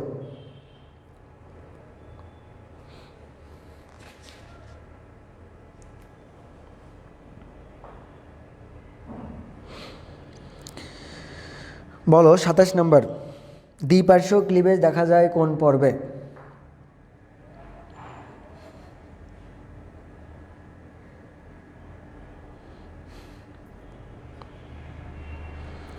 তামিম সঠিক অ্যান্সার দিছো, এছাড়াও মালিয়া সঠিক অ্যান্সার দিছো। তোমরা সবাই সঠিক অ্যান্সার দিছো, খুব সুন্দর। চলো আমরা দ্বিপার্শ্ব ক্লিভেজ মনে রাখবো কেমনে? আমি তো মানুষ, তাই না? তো আমি যদি মানুষ হই তাহলে আমি কর্ডাটা পড়বো। তো দেখো, আমরা যদি তুমি মাঝ বরাবর ভাগ করো তাহলে এই পাশেও সমান, এই পাশেও সমান। এইভাবে মনে রাখবা যে আমার যদি তুমি ভাগ করো তাহলে দুই পাশে ভাগ করতে পারবা। সো মানুষ কিন্তু একটা দ্বিপার্শ্বীয় প্রতিসাম্যের এক্সাম্পল। কর্ডাটা পড়বো কি? দ্বিপার্শ্বীয় মানুষ, এটা দ্বিপার্শ্ব প্রতিসাম্যের এক্সাম্পল। আবার দ্বিপার্শ্ব ক্লিভেজের এক্সাম্পল হচ্ছে কর্ডাটা। দ্বিপার্শ্ব মানে কি? দুইটা সমান পাশে ভাগ করা। দ্বিপার্শ্বীয় মানে দ্বি মানে দুই, পাশে মানে দুই পাশে ভাগ করব। তাহলে আমরা যদি মাঝ বরাবর ভাগ করো, এই পাশেও আমার হাত যেরকম, এই পাশে হাত সেরকম, পাও সেরকম, তার মানে বডি মাঝ বরাবর দুই পাশে ভাগ করা সম্ভব। তাহলে দ্বিপার্শ্বীয় মনে রাখবা মানুষ। তাহলে মানুষ মানে কি? কর্ডাটা। মানুষ কোন পর্ব? কর্ডাটা। ঠিক আছে, তাহলে এক্সাম্পল হবে দ্বিপার্শ্বীয় মানে হচ্ছে কর্ডাটা। তাহলে দ্বিপার্শ্বীয় এক্সাম্পল হচ্ছে কর্ডাটা। ঠিক আছে, আর আর্থপোডা কোন ক্লিভেজ? একটু আগে শিখে আসছি, এ আর দিয়ে লিখে ফেলো। আর্থপোডা হচ্ছে অডিও। ঠিক আছে, ওকে, ঠিক আছে। আর একবারেই শিখে ফেলি, অ্যানিলিডার মধ্যে ল আছে, মলাস্কা ল আছে, মনে রাখবা এইগুলো হচ্ছে সব সর্পিল ক্লিভেজ। এরা কি? সর্পিল। ল দিয়ে মনে রাখবা সর্পিল। তাহলে একবারে ক্লিভেজ শেষ। দ্বিপার্শ্ব ক্লিভেজ কর্ডাটা, অডিওতে আর্থপোডা, অ্যানিলিডা হচ্ছে সর্পিল। এইবার চলে আসছি আমরা প্রতিসাম্য। বলো ভলবক্স কোন ধরনের প্রতিসাম্য?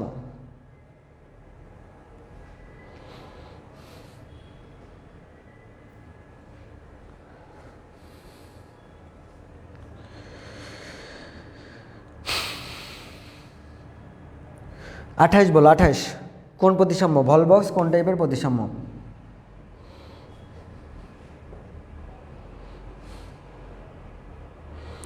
ভলবক্স কোন টাইপের প্রতিসাম্য? এটা কিন্তু একটা সুন্দর একটা ওই লাইন লিখে দিয়েছিলাম, তাই না? রেডিওর গল্প। হ্যাঁ, কোন রেডিও? গোল রেডিও। গোল রেডিওতে কিসের? গোল রেডিওতে ভলিবলের খবর হলো। শিখাইছিলাম কি? গোল রেডিওতে ভলিবলের খবর হলো। গোল রেডিওতে ভলিবলের খবর হলো। ভলিবল খেলা হয়েছে, ভলিবলের খবর হলো। তো গোল রেডিও থেকে মনে রাখবো হচ্ছে গোলীয় প্রতিসাম্য। গোল রেডিও থেকে কি মনে রাখবো? গোলীয় প্রতিসাম্য। রেডিও থেকে মনে রাখবো হচ্ছে রেডিও ল্যারিয়া। ভলিবল থেকে মনে রাখবো হচ্ছে ভলবক্স। আর হলো থেকে মনে রাখবো হচ্ছে হেলিওজোয়া। তাহলে আমি তিনটা মনে রাখলাম। কি কি সেই তিনটা? একটা হচ্ছে রেডিও থেকে রেডিও ল্যারিয়া, ভলিবল থেকে হচ্ছে ভলবক্স, হলো থেকে হচ্ছে হেলিওজোয়া। এই রেডিও ল্যারিয়া, ভলবক্স আর হেলিওজোয়া এরাই হচ্ছে গোলীয় প্রতিসাম্যের এক্সাম্পল। তাইলে এই যে দেখো ভলবক্স পেয়ে গেছো। ভলবক্স কোন প্রতিসাম্য? গোলীয়। গোল রেডিওতে ভলিবলে, তাহলে অ্যান্সার কী হবে? গোলীয় প্রতিসাম্য। ঠিক আছে, গোলীয় প্রতিসাম্য কেন আমি তাও তোমার শিখাই দিলাম। গোল রেডিওতে ভলিবলের খবর হলো, এটা গোল রেডিও, তাতে কিসের খবর হচ্ছে? ভলিবলের। ঠিক আছে, এটা বোর্ড পরীক্ষার প্রশ্ন ছিল। অডিও প্রতিসাম্য দেখা যায় কোথায়? বলো। প্রাপ্তি খুব সুন্দর করে লিখছে, গোল রেডিওতে ভলিবলের খবর হলো।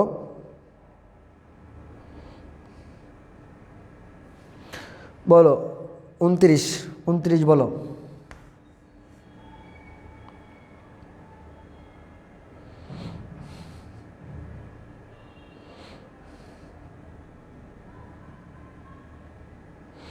আজকে বেশিরভাগই সব হচ্ছে গোল গোল, ঠিক আছে, মনে করো সবই গোল, নেমাটোডাও গোল, মানে সব গোলীয় প্রতিসাম্য সব গোল গোল গোল, ঠিক আছে।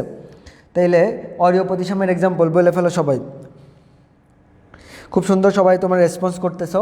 আমি যদি তোমাদের একটু বেসিক ধরাই দিই, মনে রাখবা অরীয় প্রতিসাম্যের এক্সাম্পল হচ্ছে পর্ব 2। অরীয় প্রতিসাম্যের এক্সাম্পল কি? পর্ব 2। আমি কিন্তু ক্লাসে খুব সুন্দর করে পরপর নোট আকারে করে দিছি, তাহলে এইভাবে কিন্তু তোমার খুব মনে থাকবে সহজে। তাহলে অরীয় প্রতিসাম্য, তাহলে গোলীয় প্রতিসাম্য তো পড়ে আসছি, গোল রেডিওতে ভলিবলের খবর হলো। আর অরীয় প্রতিসাম্য মনে রাখবো পর্ব 2। তাহলে পর্ব 2 এর প্রাণী আমি লিখে দিছি কি কি? Hydra, jellyfish, sea anemone. এখন আমার খুঁজে বের করতে হবে এই তিনটের মধ্যে কই আছে। এটা হবে না, এটাও হবে না, এটাও হবে না, এই যে আমি জেলিফিশ পেয়ে গেছি, এইটাই অ্যান্সার, ঠিক আছে। যশোর বোর্ডের প্রশ্ন ছিল এটা।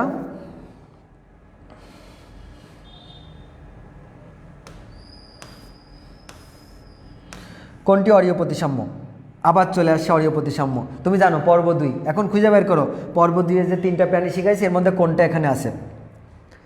একবার শিখলে বারংবার রিপিট, একবার শিখলে বারংবার তুমি পারবা, এইটাই হচ্ছে আসল বেসিক পড়া আর কি। বলো।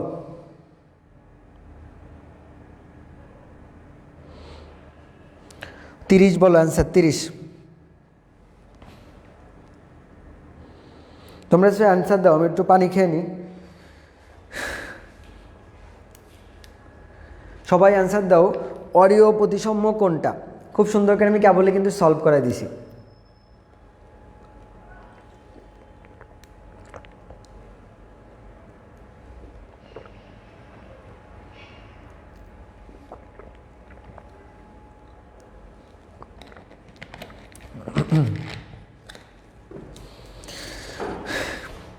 তাহলে একটু আগে আমি বলতেছিলাম যে অরীয় প্রতিসাম্য মানে হচ্ছে পর্ব 2। অরীয় প্রতিসাম্য মানে পর্ব 2, আর পর্ব 2 মানে হাইড্রা, তাহলে অ্যান্সার হবে হাইড্রা। চলো এবার পরবর্তী প্রশ্নে যাই। আর একই প্রশ্ন কয়বার রিপিট হবে, মানে বোর্ড পরীক্ষা কি পরিমাণ রিপিট হয়। দেখো অরীয় প্রতিসাম্য দেখা যায়, বলো। একটু আগে এই প্রশ্ন সলভ করছি, আবার আসছে একই প্রশ্ন, ঠিক আছে।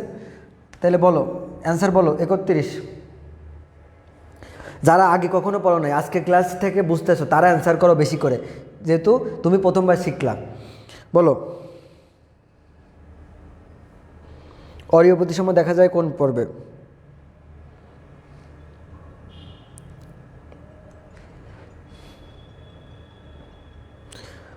অরীয় ক্লিভেজ না, কিন্তু অরীয় প্রতিসাম্য, খেয়াল রাখতে হবে। আমি একটু আগে বলছি অরীয় প্রতিসাম্য কয় নম্বর পর্ব?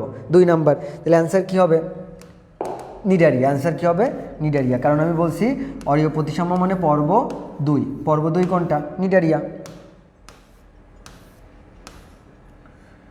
দ্বি অরীয় প্রতিসাম্যের প্রাণী কোনটা? মেডিকেলের প্রশ্ন। দ্বি অরীয় প্রতিসাম্যের এক্সাম্পল কোনটা? এই অ্যান্সারগুলো বিভিন্নভাবে বের করা যায়। আগে দেখি তোমরা কেমন পারো। এ তো দেখা চোখে পারা যাচ্ছে, দেখা চোখে পারা যাইতেছে। কেন পারা যাইতেছে?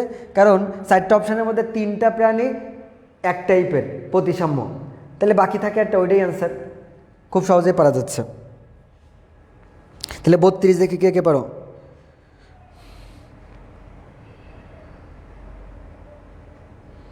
নিলয়, এই তো কমেন্ট দেখছি, সঠিক পারছো।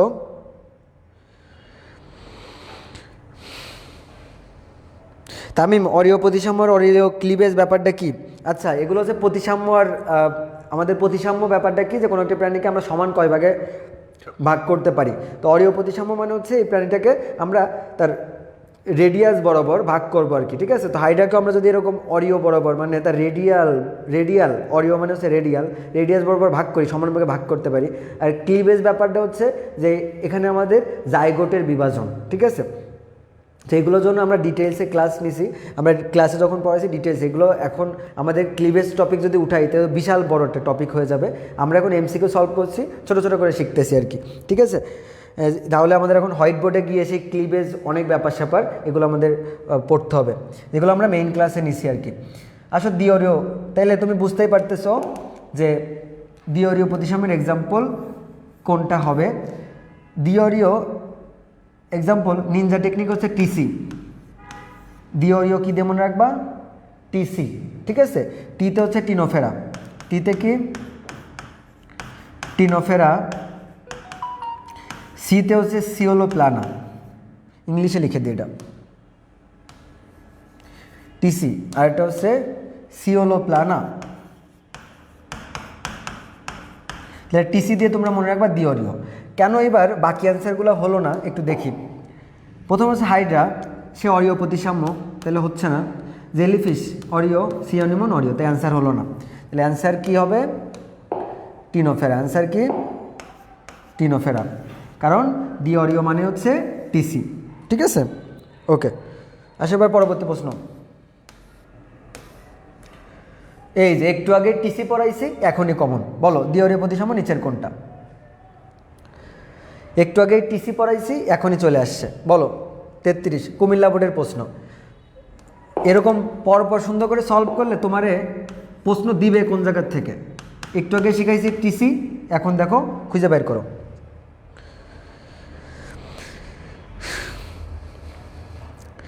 এই প্রদীপ, তোর ক্ষুধা লেগে গেছে রে, দাঁড়া তোর জন্য নাস্তার ব্যবস্থা করতেছি, ঠিক আছে।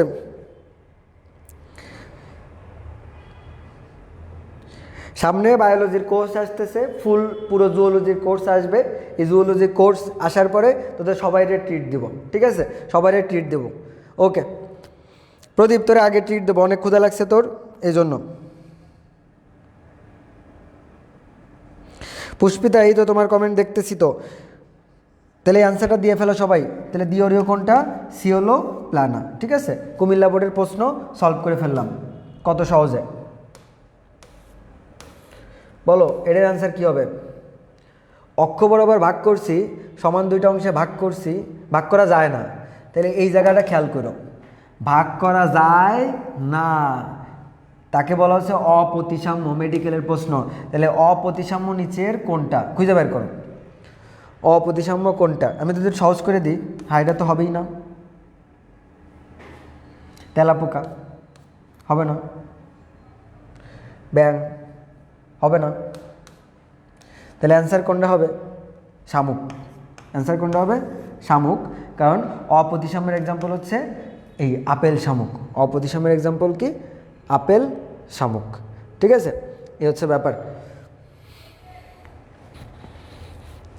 তাহলে বাকির অ্যান্সার দাও সবাই।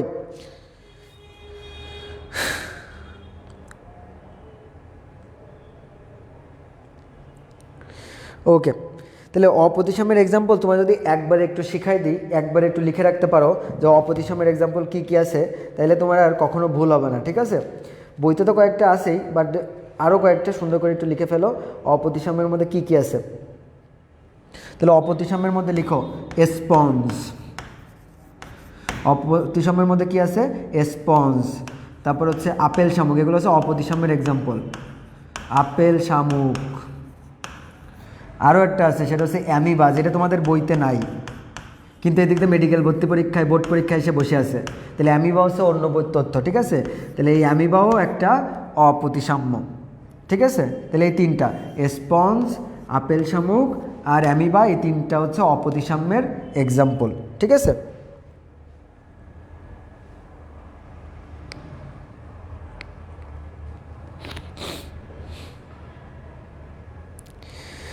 ওকে ঠিক আছে, চলো এবার পরবর্তী টপিকে, পরবর্তী সে যাই। অপ্রতিসাম্যের এক্সাম্পল নিচের কোনটা? দিনাজপুর বোর্ডের প্রশ্ন, কেবল যা লিখে দিয়েছি তাই আবার বলো, কেবল সলভ করাইছি।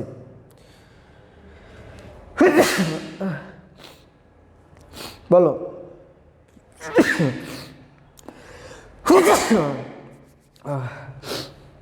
ঠান্ডা লেগে অবস্থা খারাপ। বলে ফেলো অপ্রতিসাম্যের এক্সাম্পল কোনটা? একটু আগে কিন্তু পড়াইছি তোমাদের, বলো।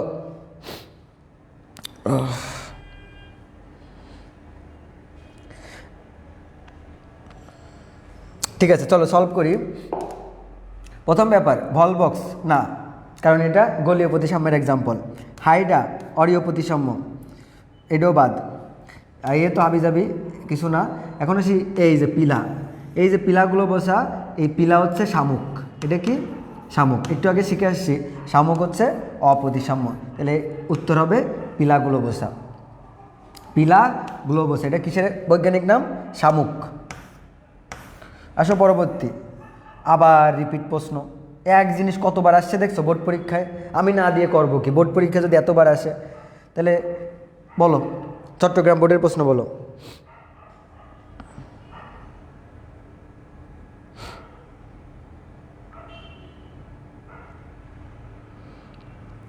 ওকে, আমরা ক্লাস শেষ করব, চলো।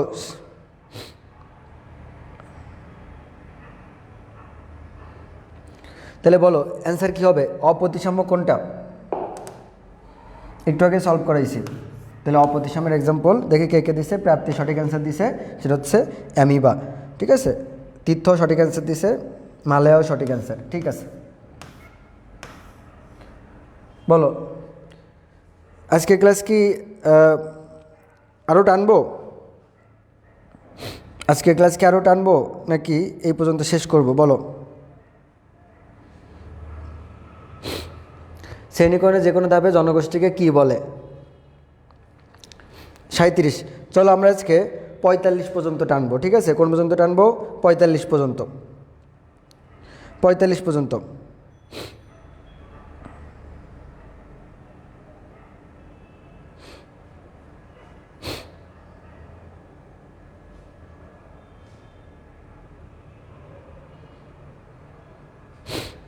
ওকে, তাহলে চলো তাড়াতাড়ি বলে ফেলো, তাড়াতাড়ি বলে ফেলো এগুলা। 37 বলো দেখি, 37 অ্যান্সার কে কে পারো? প্রত্যেকটা ধাপের নাম কি? ঠিক আছে, আমরা আর দুটো তিনটে শিখে শেষ করে ফেলবো। ঠিক আছে, আমরা এখন 37-এ আছি, আর দুইটা তিনটা শেষ করে ফেলবো। ওকে, তাহলে দেখো আমাদের শ্রেণীমের এসে ধাপ আছে 7টা। কয়টা? 7টা। কী কী? জগৎ, পর্ব, শ্রেণী, জগৎ পর্ব শ্রেণী, বর্গ, গোত্র, গণ, প্রজাতি। কয়টা ধাপ? 7টা। কয়টা ধাপ? 7টা। জগৎ পর্ব শ্রেণী, বর্গ, গোত্র, গণ, প্রজাতি। এই যে যে ধাপগুলো দেখতে পাচ্ছ, এই প্রত্যেকটা ধাপকে আমরা প্রত্যেকটা ধাপকে আমরা বলি ট্যাগজন। প্রত্যেকটা ধাপকে কি বলি? ট্যাগজন। তার মানে জগৎ একটা ট্যাগজন, পর্ব একটা ট্যাগজন, গোত্র, গণ সবাই একটা ট্যাগজন। তাহলে প্রত্যেকটা ধাপের নাম কি হবে? ট্যাগজন। তাহলে 37-এর অ্যান্সার হচ্ছে গ, ট্যাগজন। ঠিক আছে, ট্যাগজন হবে অ্যান্সার। ওকে, আচ্ছা 40 পর্যন্ত টেনে শেষ করে ফেলি। দেখি কার মাথায় কত কিলো, বলো।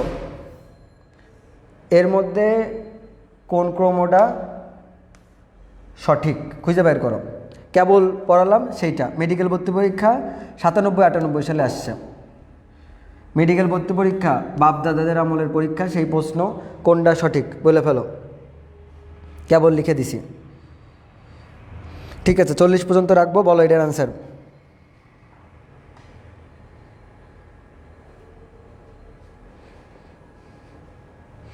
দেখি 38 কে কে পারো?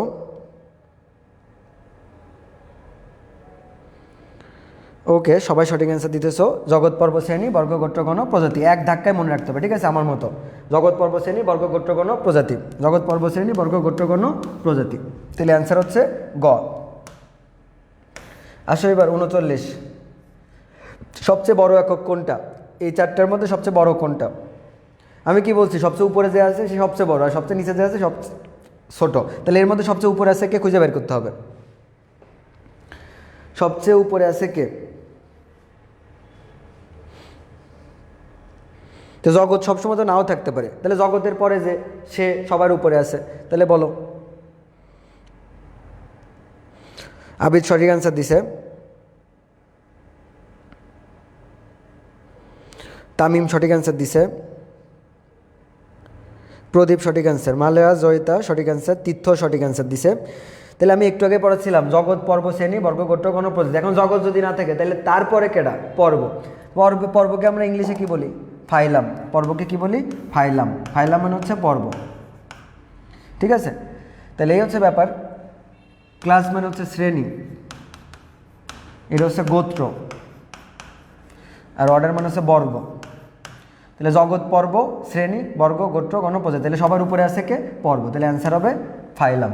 ঠিক আছে, বরিশাল বোর্ডের প্রশ্ন সলভ। আর একটা পরে আমাদের আজকে ছুটি।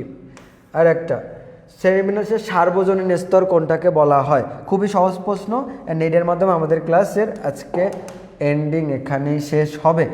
দেখি বলো 40, সবার আগে যে পারবা 40 দেখি কে পারো, 40-এর আনসার দেখি কে পারো।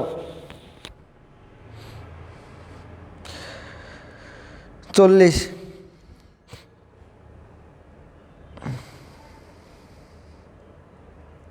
সঠিক অ্যান্সার আগে দিছ হচ্ছে প্রতীক, সঠিক অ্যান্সার দিছ। এছাড়াও উষা, জান্নাতুল, সবাই এখন সবাই শেষ অ্যান্সার দাও, আমি সবার নামই পড়ছি, দেখি কে কে আসো ক্লাসে। মাহবুবা সঠিক অ্যান্সার দিছ, প্রাপ্তি, তীর্থ, তাহমিদ, মাহবুবা, প্রদীপ, তাসনিম, নিলয়, জান্নাতুল, তীর্থ, প্রাপ্তি সঠিক অ্যান্সার দিছ, তাহমিদ সঠিক অ্যান্সার। বাকিরা কে কে আসো আর দেখি পারো কিনা। সার্বজনীন স্তর কোনটা? যার মধ্যে সবাই থাকে। তাহলে একদম উপরে যে রাজ্য, এই রাজ্যই হচ্ছে আমাদের শ্রেণীবিন্যাসের সার্বজনীন স্তর। তাহলে সার্বজনীন স্তরে আমরা কোনটাকে বলি? রাজ্যকে বলি হচ্ছে সার্বজনীন স্তর। ঠিক আছে, ওকে। তাহলে এই ছিল মোটামুটি আমাদের ব্যাপার। অ্যান্ড জুওলজির রাজ্য, জুওলজির প্রথম চ্যাপ্টারের যে রাজ্য, প্রথম চ্যাপ্টারের রাজ্যের আমাদের ক্লাস আজকে আমরা 40 পর্যন্ত শেষ করছি। এইভাবে যদি আমরা পুরোপুরি জুওলজির প্রথম চ্যাপ্টার শেষ করি, তুমি বুঝতেছো 40টা প্রশ্নের ভিতরে যেই টপিকগুলো ছিল, এই টপিকগুলা তোমার মোটামুটি একদম মানে মাথার মধ্যে গাইতে গেছে। ঠিক আছে, কারণ প্রশ্ন এত পরিমাণে রিপিট আসছে এবং এমনভাবে সাজানো হয়েছে এমসিকিউগুলা, যাতে তোমার রিপিট পাইতে বা তোমার না পড়া থাকলেও তোমার বুঝতে অনেক সুবিধা হচ্ছে আর কি, আমি আশা করি। তো আজকের ক্লাস এই পর্যন্তই থাকবে। অ্যান্ড সামনের পরবর্তী ক্লাসে আমাদের এরপর থেকে শুরু হবে। ঠিক আছে, সো আজকের ক্লাসের এন্ড এই পর্যন্তই। আমরা আজকে 40 পর্যন্ত টানছি, অ্যান্ড আমাদের এই চ্যাপ্টারে কিন্তু অনেক প্রশ্ন। ঠিক আছে, সো সামনের ক্লাসে আবার দেখা হবে পরবর্তী ক্লাসে। সবাই ক্লাসগুলা সুন্দর করে করবা, একটু বই সুন্দর করে পড়বা, আশা রাখি তোমাদের সবার উপকার হবে। অনেক সুন্দর করে গুছায়ে এমসিকিউগুলো সাজাইছি তোমাদের জন্য, যাতে তোমরা মিলায় পড়তে পারো। এক প্রশ্ন বারবার রিপিট রাখছি এই কারণে, যাতে ক্লাসে তোমার বারবার রিপিট পাইতে মাথার মধ্যে সেট হয়ে যায়, কলেজে যাতে তুমি পরীক্ষায় এটা ফেস করলে সঠিক করে অ্যান্সারটা দিতে পারো। সো সবার জন্য শুভকামনা থাকবে। আজকের ক্লাস এই পর্যন্তই, ভালো থাকো সবাই। ঠিক আছে, এবং তোমাদের রেসপন্স সবাই অনেক ভালো ছিল। তোমাদের পড়াশোনা আশা করি যারা রেসপন্স করছো, সঠিক অ্যান্সার দিছো, অনেক ভালোভাবেই পড়াশোনা করতেছো। সো আজকের ক্লাস তাহলে এ পর্যন্তই। ঠিক আছে, ওকে।